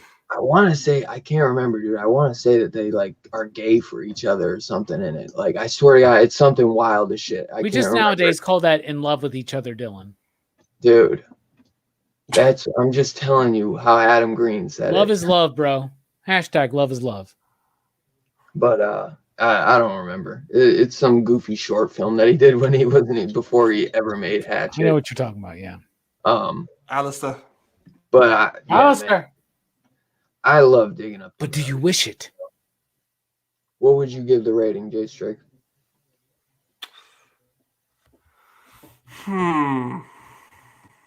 Also, while you're debating, it's a movie. You'll pick up something new on each watch. Yeah, it's really good rewatchability. I think any Adam Green's movies has that effect. You know what I'm saying? I literally watched some of those same scenes over and over just to see if there was something moving.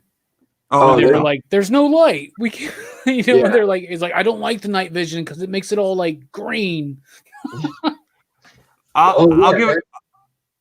Go ahead. Sorry. Go ahead. Will Barrett they show Will Barrett. He's the one filming everything in the movie. So that's Will Barrett. Yeah. That's his name in the movie, man. I was there. Yeah. I pre-ordered it. I watched it tonight. You did pre-order that one too? No, I didn't pre-order. No, but we will now, man. I will now. I'll probably get them all eventually. Gonna sign them all. Then they'll do the Screen Factory ones. Yeah, they'll do the cut. I'll give it a 4.5. I really like this the way it was shot. I think to fully appreciate the movie, you would have to watch. I would just recommend you watch all of his shit. Honestly, you know what I'm saying, like, I don't think you'd fully appreciate it if you didn't see all of Adam's work. Because like you're kind of. Go ahead. What were you saying? No, his personality is part of the drive. It's all over it, yeah. And so, like, up to the very end where he's like, I got this camera, just watch it. And you just see the whole thing on play. So yeah, 4.5. Solid watch. You said 5 or 4.5? 4.5. 4.5? Oh, I thought you said 5, bro. Sorry. Yeah. You're glitching, Jay Strick, just so you know. Robbie, I gotta let my dog out real quick, so I'll take over. I got take it for a second. I'll be right back. I got this, brother. Thank you. All right, I gotta go take a whiz. Just kidding. All right, I'm gonna go with 4 or 5 as well, Jay Strick, because I think that you do have to really appreciate Adam Green's personality and his work to really get this one, I think. But I think it works outside of that as well. Okay, I think this movie would turn someone into an Adam Green fan.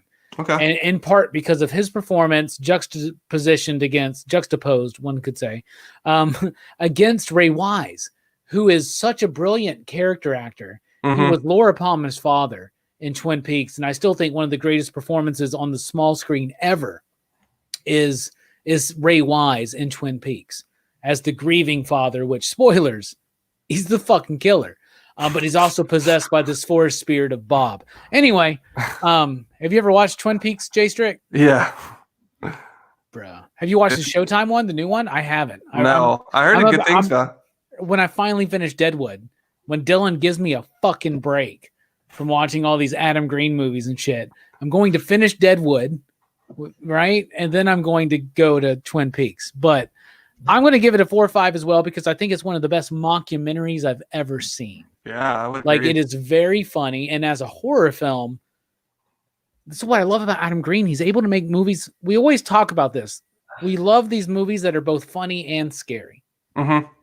This, out of all of Adam Green's movies, Spiral and Frozen are very like suspenseful, intense, and psychologically driven at times, right? This one is legitimately scary. The scares work. The monsters work for me in this. And when they get to the end of this film and they're attacking their vehicle, like, I'm fucking scared. It's like Cloverfield meets Blair Witch. It's like that perfect middle ground. And so 4 or 5 for me, I think is one of his best films. I want to say how much I loved your transition there from when I left to when I came back. Yeah, it was so clean. That's what I do, man. It is. Man, Fucking old head. I'm giving it a 5. I love it, bro. I watched this movie like crazy, bro, and I could see you watching it a lot. Stuff, man. It's just a fun one, bro. It's just so fun, and I love it. It's like a good monster movie. You know what I mean? Like, oh yeah, bro. When the scenes where he shows them the drawings, I'm like, that was giving me chills at points because I'm like, you see the sack head one, right? Yeah. Or whatever, and then when all of that happens, you're just like, what the fuck? Yeah, I was like, when they shoot, I thought it was. They zoom in on that thing that looks so fake up in the tree, and then it moves, and it's this giant thing, and you're just like, what the fuck is going on? Yeah, they did a really good job. I'm like kicking my fucking legs up and shit, you know? I'm just like, what the hell is going on, man? I'm freaking out, man. If Jelani watched this movie, he would lose his fucking shit. Oh yeah, he would. We gotta get him to watch it now. Yes, we gotta get him to watch Chillerama. We should have had Jelani on this show, bro.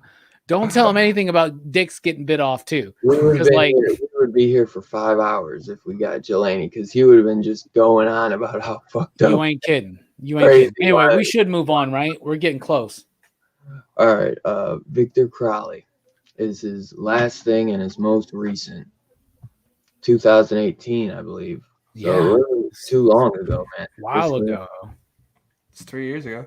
Yeah, I mean 3 years ago, but still. I mean, what's in the pipeline, right? I don't know. That's what I mean. That's why I'm glad you guys got those movies from his website, because that actually helps his company out. Yeah. Well, he said on that stream you were talking about earlier, he did the Wizards Con thing or whatever. Yeah. He said that they're gonna do something, but he's still working on it. Nice. It's got to be weird it's got to be especially hard as an indie production to do something during COVID, you know? 100%.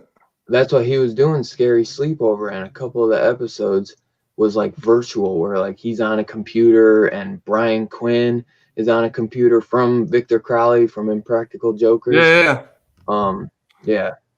But I want to say I love Victor Crowley. I love it. It might even be I think it's my favorite. I watch it, like, at first it's weird because I didn't like it as much. I don't care what you say, dude. The kill with the Rose, you gonna tell me that ain't just as good as the jaw getting ripped off? I didn't say that. All right. I'm just listening to you, man. Yeah, I know your looks. Yeah. But yeah, man, I love this movie, bro. So what did you think of it, Jay Strick? Yeah, I mean, I really like this one too. I like all of them a lot.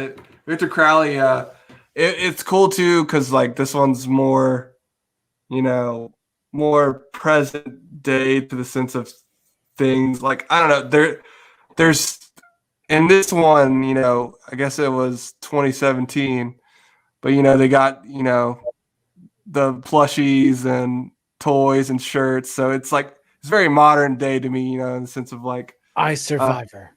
Right. He goes on the talk show.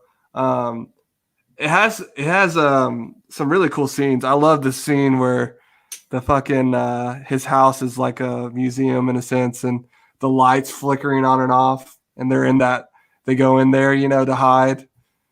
And he's like, "Oh, nobody's out there," and he just comes in there and spears them, kills them.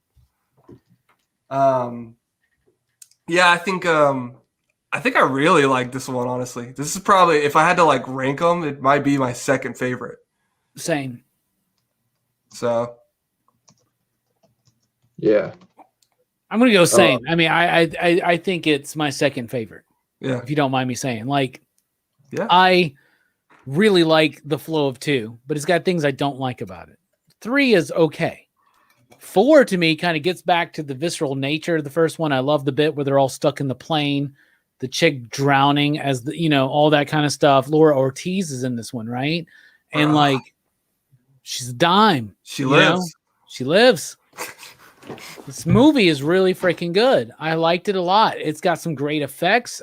They're committing to the bit with having the same actor playing different characters, but this time he gets to play the same character twice. Yeah, he does. Good for So him. that's pretty cool. The ending scene with the jet engine, that's pretty freaking awesome, right? Bro, and Robbie didn't know there was a mid-credit scene, so I had to tell him about it. Oh, I still haven't watched that. So I was like, bro, Mary Beth. yeah, I didn't know that she shows back up. So it's kind of like I didn't find out about the Masters of the Universe end credit scene till 20 years later. But he said too that they filmed. He's like, don't get crazy because they expect like when's the next one? He's like, dude, it takes me a time. He's like, I have to recuperate after this, then get money, funding and everything, and a script. Adam Green is indie, bro. He really he's straight up doing what George Romero did. Yeah. He's straight up doing what, like, we always talk about the Carpenters and the Cravens and the Hoopers and all that kind of stuff, right? They have money, man. But they at some point, let's just be honest. Like, I'm not saying anything about Toby Hooper or anybody else, okay? But at times, like, doing Poltergeist was selling out compared to someone like George A. Romero. Yeah. Right? Compared to someone like Dario Argento. Right? Compared to Adam Green. Yeah. Compared to Eli Roth, even to a point. Yeah. But like, Adam Green is the legacy of Romero and Argento and those horror directors that never like compromised. He's their legacy. He's the new generation of that. I love that you mentioned Romero solely with that, because the main reason nobody did it like him. The one time he ever compromised was Land of the Dead, and he regretted that so much, man. Yeah, that was literally the one fucking time, man. Yeah, but there was an interview. The reason this movie got made is because of Romero, because Adam Green had all that shit happen to him. Yep. He was in a bad funk, and he's like, I'm done. He's like, I don't, Holliston's gone. Victor Crowley was already done to him. Like the Hatchet 1 through 3, that's all he ever planned. So it's like his game plan was Hatchet, Holliston. Yeah. Sure. And then it was just done. Mm-hmm. And he's screwed. That's what that was his goal, I think, was to get to that and be able to do that sitcom the way he wanted. But when everything went south, so long story short, though, he's interviewing George Romero, and George Romero asked specifically for Adam Green to interview him, and he said that he was like totally screwed up, and he's trying to interview him, and he's like, George is treating me like a fellow filmmaker instead of just like an interviewee. And after the interview, George says something like, when are you doing your next Hatchet film? He's like, I'm not. He's like, I'm done, because George was like, people are kind of worried about you, dude. Like, you all right? And basically, you okay? Doing good? Yeah, for real, dude. George Romero wanted to know. Yeah, he said, like, I'm done with that or whatever. And he's like, dude, look out in that crowd, bro. He's like, look, you got Hatchet shirts, you got Holliston shirts. And somebody like took a picture of that, like George holding with his arm around him, which is funny because Adam's like 5'5" probably, dude, and George is huge, George is like a fucking Sasquatch, and Adam Green is like a tiny man. And Adam Green said a fan came up to him, was like, I don't know what was being said here, but it looked important. So it's a picture of them. And he's like, that's in my office, hung up, because it was like the last time he probably saw him before he died. Yeah. So he made Hatchet, though. Long story short, he's like, if George Romero, this guy I look up to like a god to me, is saying like, you're like me, dude. You know what I'm saying? Like, you're going through it, you know? It's like your movies count. You know, you have a fan base for them. And he somehow wrote the script. And if you see, there's a lot of things, you know, with the wedding, like with the girl getting married off top, and he cuts that wedding ring right off, like the finger and everything. Yep. You could tell the guy was going through some shit. I'm so happy you're so off. And she's like bubbling and shit. Kiss me. What was that? That was so. That's his response to him getting fucking dumped, man. His wife leaving him, man. I know, but it was just so now out you there. get it. Now you understand it. So also, did you guys know this was a surprise movie? This movie was filmed in secret. This movie was filmed in, I believe, 8 days. It was either 6 to 8 days. Wow. I forget, but like 8, you know, and he's like, people talk about they only got 20, 30 days or something. He's like, dude, I made a movie in 8 days. He's like, talk about that. And this movie is good. I told you because Jay Strick said, he's like, I thought this movie would have been the most money. It was the least. No, it's the Phantasm 5 of the franchise so far. Exactly. Way better. Dude, just like Don Costello, you know, he's another. I understood that reference.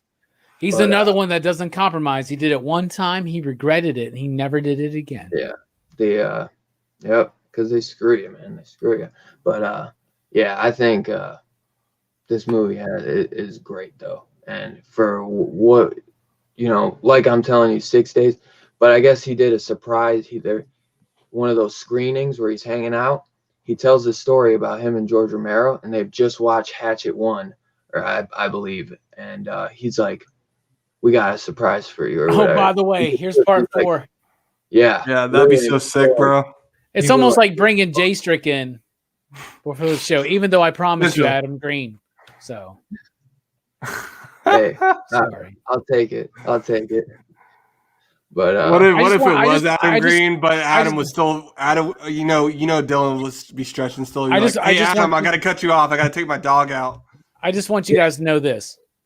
Adam Green, if you're watching this right now, make more films. If you need help, we'll help you get this shit going. I know.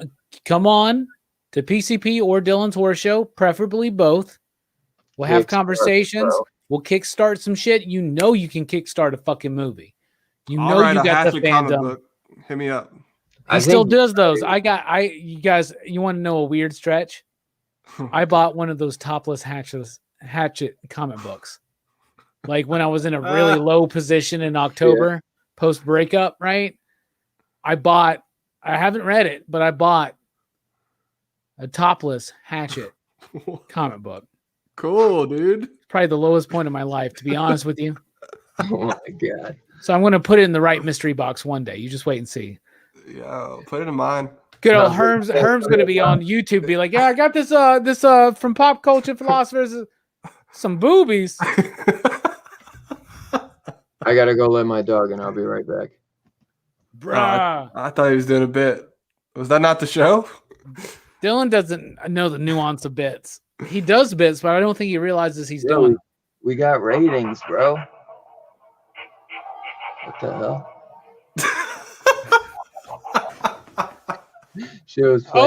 For Victor Crowley, didn't we already do that? No, not ratings. We were just talking about it. Oh, Jay Strick, what do you rate Victor Crowley? Wait for him to come back, man. He wants to be part of the. Okay, this is his favorite one. We still got. What did you watch this week? And which all I watched this week was fucking. Adam Green. That's all I watched. But a little bit of show and tell. I got a nice show and tell. Oh, we do show and tell, bro. Yeah, it's what horror related stuff did you pick up this week?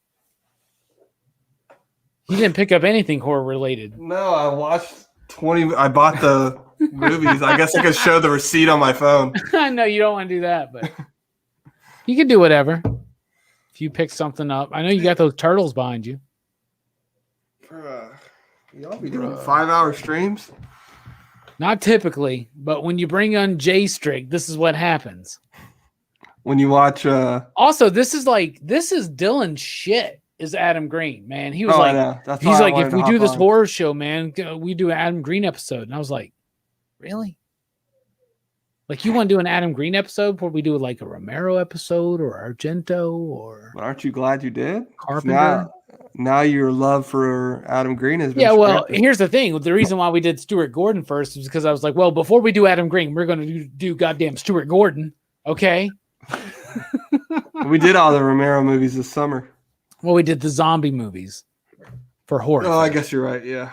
You haven't seen, don't talk to me like you know Romero. You haven't seen Martin. You haven't seen Season of the Witch. You haven't seen Night Riders, which is his best film. You haven't seen Monkey Shines. You haven't seen. Calm down. You haven't seen Two Evil Eyes. You have not seen Romero's movies, okay? And I yes, was there. his best movie is Night Riders, by the way. Be quiet. I'm All right, scanning. Dylan. I'm gonna Dylan's back. scanners you. Don't you scan me. You just scan me. Don't you scan me, you asshole. You notice in the intro, I kept the scanners bit.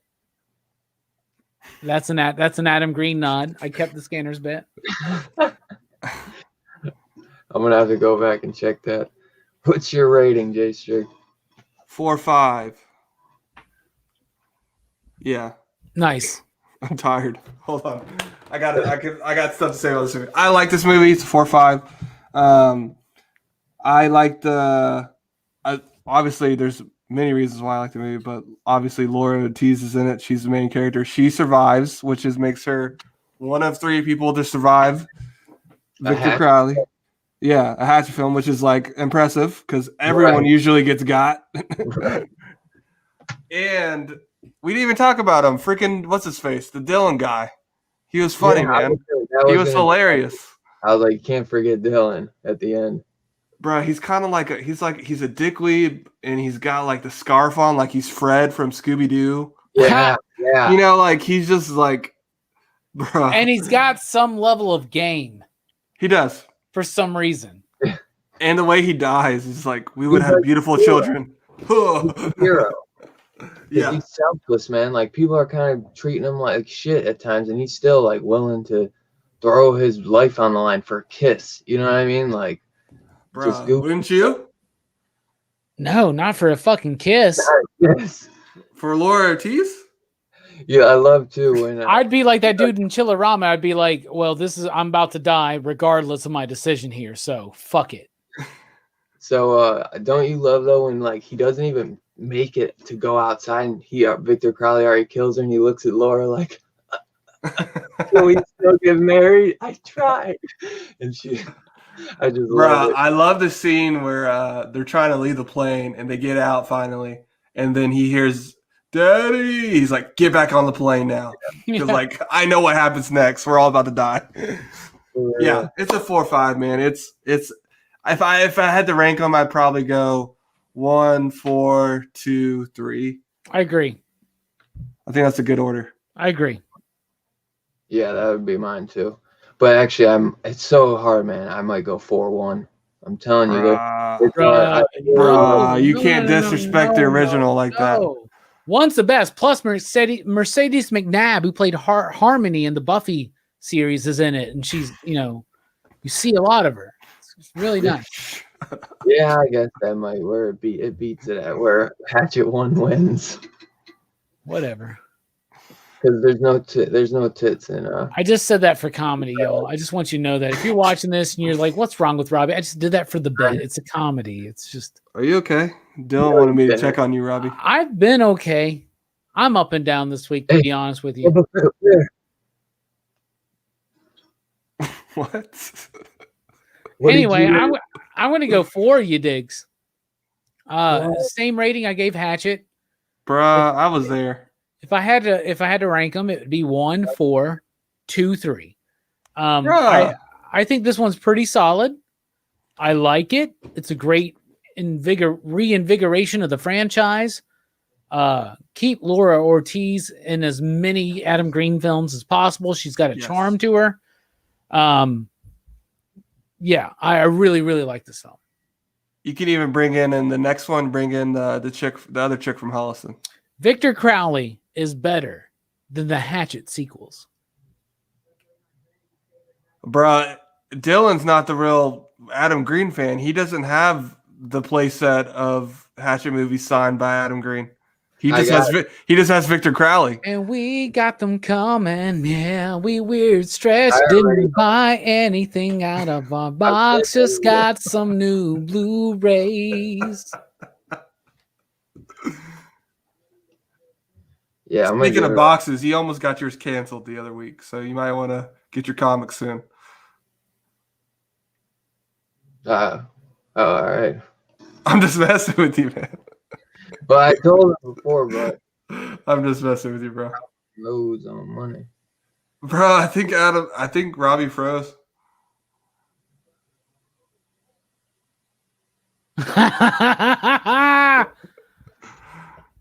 For real though, your box did almost get canceled, but we saved you. We did save you. This is the owner's shop. Didn't know who the fuck you were. He was like, "Who's Dylan?" We're like, "That's our friend. That's our dude. Don't worry, man. He's good. Just send us. Fine. Just don't worry about it. We'll tell you when you're older. We'll tell you off screen. What's an off screen? But yeah, I give it a 5, especially I give it a point because of what it had to go through. Did you give Hatchet a 5? Huh? Did you give Hatchet a 5? He did. Can I change my Hatchet to a 5 too? No. Yeah, you can. I think he did 4.5 for Hatchet, actually. That's what I'm saying. Okay, I want to do 5 for Hatchet, and then I think I did 2.5 for Chillerama. I want to change mine to a 3. You're lying. I'm serious. This is what happens when you talk for over 3 hours about Adam. I know, you start to think about it. Loving them all. I know, that's how it took me. Oh, by the way, change your spiral to a 5. Come on, man. I gave it a 4.5, right? Yeah, change it. You should be a 5, though. No, it's not. You gave it a 4.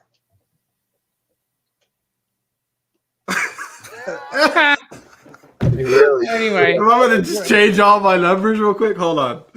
No, don't worry. You said what you said, and he wrote it down. So we're about to figure it all out because that's the whole show, right? Now we're done with it, right? Yep, we're done. I'm down for more Adam Green shit. So someone check on him, make sure he's okay, and let him know that PCP's down to help. Season 3 Halsey. I want to be in a movie. I'll pay you to be in a movie. We're gonna work on that short.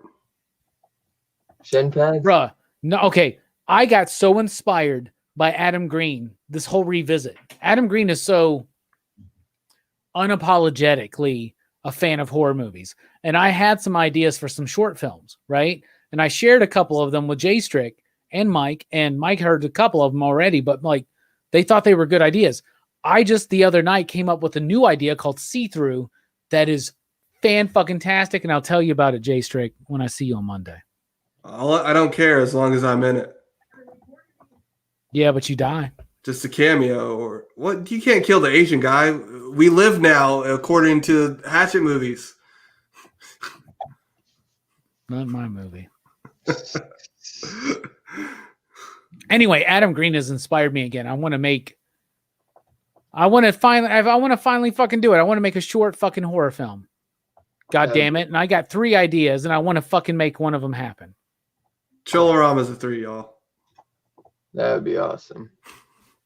I love that it has made you do that. We'll even have Dylan in it. We'll have like they're randomly watching a YouTube video in the background, and it's just Dylan. It's just Dylan going like chilling with Dylan, chill with Dylan, chilling with Dylan, chill with Adam Green. We love you. Station. But yeah, hold on before the show's over. We're not over. We got a long way to go, brother. Yeah, bro. How much longer? Hold on. I want to know Dylan's thoughts on now that me and Robbie are just Adam Green nutheads. How happy does that make you? I'm almost thinking it's a bit. It's too. Bro, it's not. I would not spend $80 on a bit. I know. He would not be here for 3.5 hours. I would not. Yeah. No, I'm a fan, bro. Thank you so much, Dylan. Seriously. The whole reason I want to do the show is to show some people some good shit, bro. Shit that like I adore, man. And I told you, I was like, man, this one. I was like, I know you be fucking with me. Like before you guys were joking with me, I was like, but this one, I was like, that you're giving it a shot. It means a lot because it's done the same for me. Like I want to make a movie. You know what I'm saying? Like or just be a part of one, dude. They just look so much fun. You know, like Brian Quinn was on set for like a week and he's like, I just sat up all night, day and night. I did my stuff and I would just chill. He's like, this is awesome watching this, horror, because he's a fan of horror as well. Yeah. So, dude, it's just cool as hell to see. Nice. Plus, film is just a huge part of my life, period. I love Station. Did you want to run down since you wrote it all down, did you want to run down our rankings again? Crazy. I'm so, I'm beyond ecstatic, bro. It's like I'm on ecstasy. You guys, I just turned you guys out. That sounds a little bit werebearish, so calm down. Hey, bro, it's the effects it left on me. Oh my God, Godzilla. you guys are fucking crazy. The guy who directed Godzilla, he plays the guy busting the. Yeah, he does. Yes, because he's at the end. Yeah. So Hatchet 1 got 4 you digs from Robbie, 5 you digs from Jay Strick, changed from 4.5, 5 you digs scoring system 4.5. Spiral got 4 you digs from Strick, 5 you digs from me and Robbie. Both me and Robbie did 5. And Frozen, Strickland was 4.5. Robbie was 4.5. And I was 4.5. To be specific, we were kind of like 4.75, but we wouldn't. Yeah. Just say a piece. We'll just say an average of 4.69, 69. dude. Hatchet 2, Robbie was a 3.5. Strick was a 4. And I was a 4. Killer, Jay Strick was a 3. Robbie was a 4, and I was a 4. It's Godzilla, baby. I almost feel like I should have gave Hatchet. Do you think that's the best story out of that one? No, it's the Diary of Anne Frankenstein. Yeah, that's the best. I don't know. The Godzilla one's pretty fucking fun. It is. Bruh. You know who did effects? The effects for Godzilla? It's the Chakotay brother, the Quixote brothers. Yeah. Oh wow. Insane Clown Posse. I mean, I said hilarious. Insane Clown Posse. I mean, Killer Clowns from Outer Space. I got what you were saying. This is what happens. I know what's on your mind. This is the longest episode of Dylan's Horror Show we've ever done. I love it. Holliston 5s from everybody. We all did 5. Because I changed mine. That's right. I'm gonna get because I'm working on a sleeve right here. Tat, I might add the logo in there. You working on a sleeve, bro? Where's the first part of it? Bro, I started it here and then COVID. Bro, your arm looks like an Oscar wiener. I don't know what the fuck is going on there. And you froze. First, no, really? Anyway, going on. My lady's not having a good time. You look like an Oscar Mayer turkey dog, bro. What kind of sleeve are you working on, man? You can't have 2 tattoos on your arm and be like, I'm working on a sleeve. There's 4 tattoos on this arm, dude. 3 of them are lines. Why didn't you sleeve these nuts? Hatchet 3. Strick was a 4. Robbie's a 3. And I'm a 4. Digging up the marrow. Jay Strick did 4.5. Robbie did 4.5. I did a 5. I love Ray Wise. Hey, it's respectable. Victor Crowley's the Victor Crowley, Strickland did 4.5. Robbie did a 4, and I did a 5. We were pretty much all on the same page. For tonight's stream, I would give a 2.5. So out of 3? Yeah, out of 3. The average total of each movie, I'd say 4.69, dude. Station. You want to do show and tell real quick and then we bounce out? Yeah. All right. Because the only thing I watched this week was Adam Green films, and that's all the same first 20 minutes of In Search of Darkness Part 2. Yeah. I just watch it when I go to sleep, and I watch the same 20 minutes, which is all about Argento and Italian horror, and I love it. Too. I love it. Too. The first. You're right. They go hard, bro, with Italian horror from the get go. Great. For real. So I got Beyond Reanimator. It's this terrible movie, bro. Dude, I enjoyed it. It's not as good as 1 and 2. Do you really not like it? It's such Dude, a shitty ass movie, bro. that's all I hear from people is that it's so shitty. And then when I It go, is. That's why that's all you hear, because it is shitty, Dylan. no, I know fans of it. I know fans of it. Dylan's like, me and my dog like this movie. D. Snyder's Strange Land. Oh, wow. Honorable mention. Cronenberg's Videodrome, which I gotta say, Fable reminded me that Cronenberg did History of Violence, and I watched that. Like, Great movie. up sick as hell, dude. And Based on a comic book, man. Phenomenal. Yeah, that's what he told me. Yep. And then last but not least, Lance Henriksen and Man's Best Friend. I love this cover, dude. Scream Factory release too. Nice. Nice. You know, I'm a huge dog lover, so I love that one. Nice. But yeah, that's it. I appreciate the pulling out of Strangeland. It's been a while since I've checked that one out, but it's Dude. very appropriate because It's D. like- Snyder is such a part of Holliston, man. He really is, bro. And it came just in time for the show. It's only $6 on Amazon, so if you need it, cheap. Nice. Only DVD though, sadly. It deserves a Blu-ray. Yeah, it does. Got anything to show, Robbie? Yeah. First trick? What? Go ahead, Robbie. All right. We'll do There was a John Carpenter sale recently, as Ooh. Scream Factory is prone to do. So I upgraded my thing to the Scream Factory one. Right. I want to get that. I got to get that. I also got In the Mouth of Madness.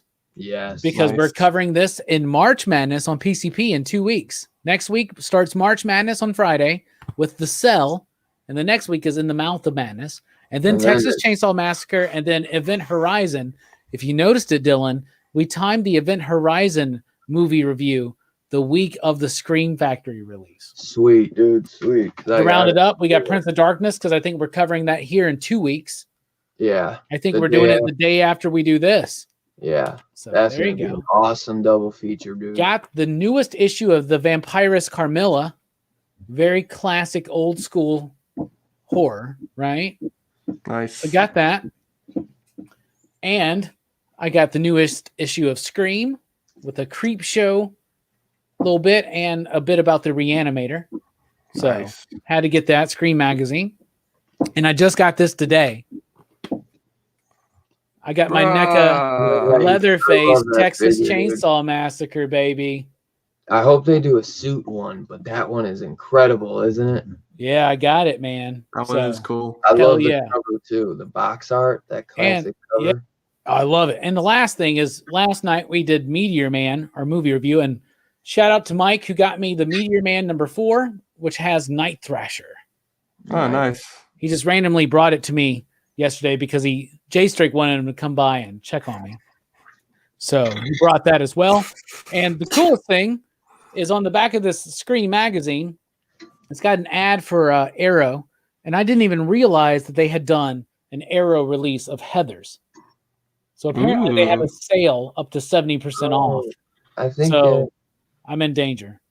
you got that magazine too. Oh yeah, I got mine in the back. No, I'm Yeah. glad you showed it. Bruh. With Creep Show and Reanimator. And seriously, if you like old school, like Warren Publishing, EC, like Warren stuff, like all this is kind of based on like Vampirella type stuff, but like this book is really cool. Like it actually is really freaking cool. So Yo, you should I check heard this that out. that's like some of the guys from the EC Comics or something has worked on. Or no, I think that's the Creeps book. That's Creeps. the It's the same publisher that does it, but Yeah, I'm really yeah. stoked for my Carpenter trilogy I have. Dude, it's a great set.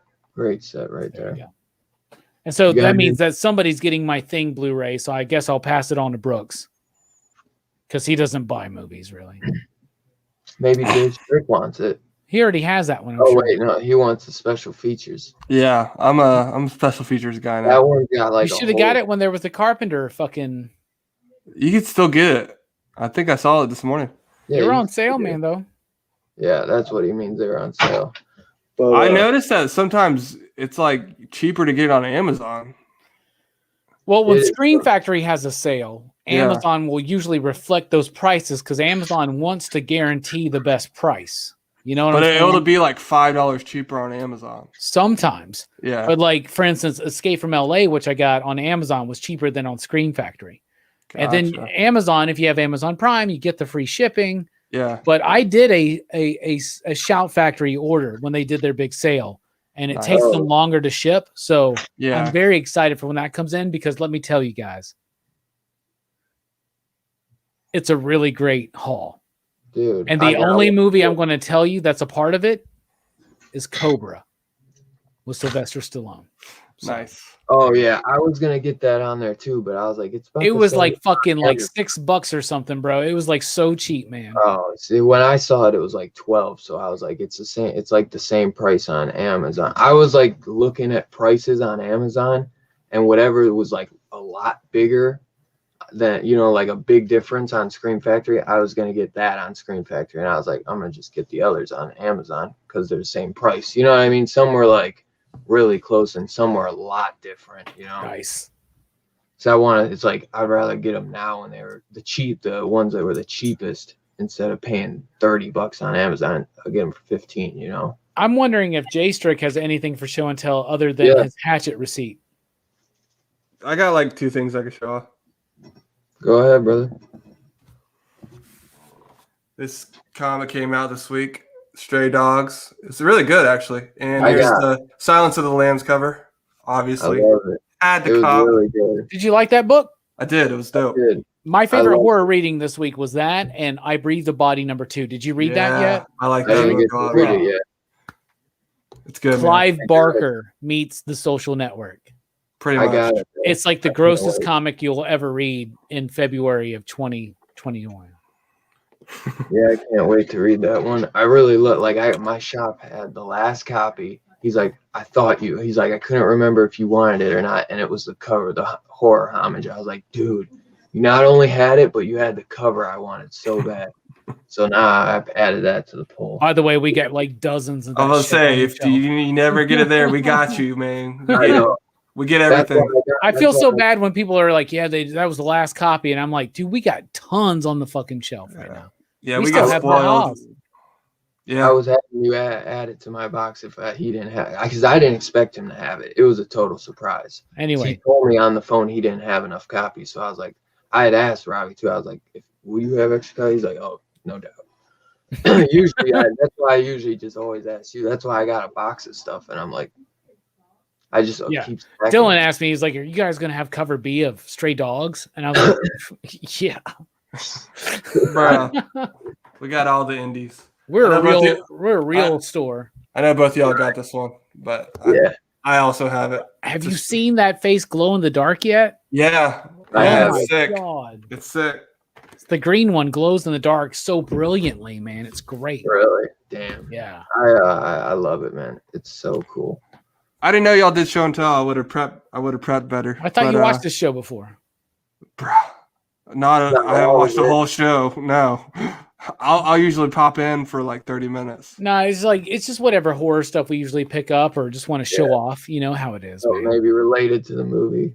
Yeah, I do. I don't have anything related to the movie. Yeah, I wish I had the Hatchet figure. I'll have something related to the movie probably next week. Yeah. Bro, I saw they're doing the NECA, but it's cloth. I don't like. I don't like the cloth, man. And I can't get that, Dylan. By the way, it's already done for my distributor. And what are we doing next week, Dylan? Because it's March Madness. I'm honestly not sure. Because the schedule's all messed up. Well, I thought we already talked about this, bro. Yeah, if you tell me what movie, I'll know. Well, on PCP, we're doing The Cell. We talked about how that was about a serial killer, right? That maybe we would do the Psycho franchise. Okay. Yeah. Yeah, I got you. See, I didn't know that. I forgot about that. But it's okay. See, I knew what we're doing. That's what we're doing next week. I need to know because of my Sunday morning ritual. Yeah, we're doing Psycho. Cool. Tomorrow morning it's Psycho 2, baby. I'm so excited. We're doing all of them, right? Yes, all of them, including the remake by Gus Van Sant with Vince Vaughn and Hesh, right? Yeah. Yeah. All 5 Psycho films next week. It's for March Madness. I'm surprised that you want. I wasn't sure it was that yet because we just did all the Adam Green. But I don't give a shit. I'll watch those so quick, bro. I'm keeping you busy. Oh, dude, those sequels. Yeah, I don't even need to rewatch the first one, to be honest with you. Yeah. I've seen that movie like probably 69 times in my life. Yeah. 69, dude.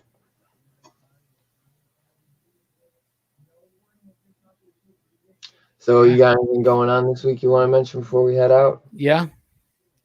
No weekly pop culture wrap up tomorrow because I had to watch Chillerama and shit. So it took the wind. It took the wind out of you. Well, plus the comics being delayed for 2 weeks really fucked us up. Yeah, it's been a weird the whole week. schedule. I'll make this is an exclusive announcement for Dylan's horror show.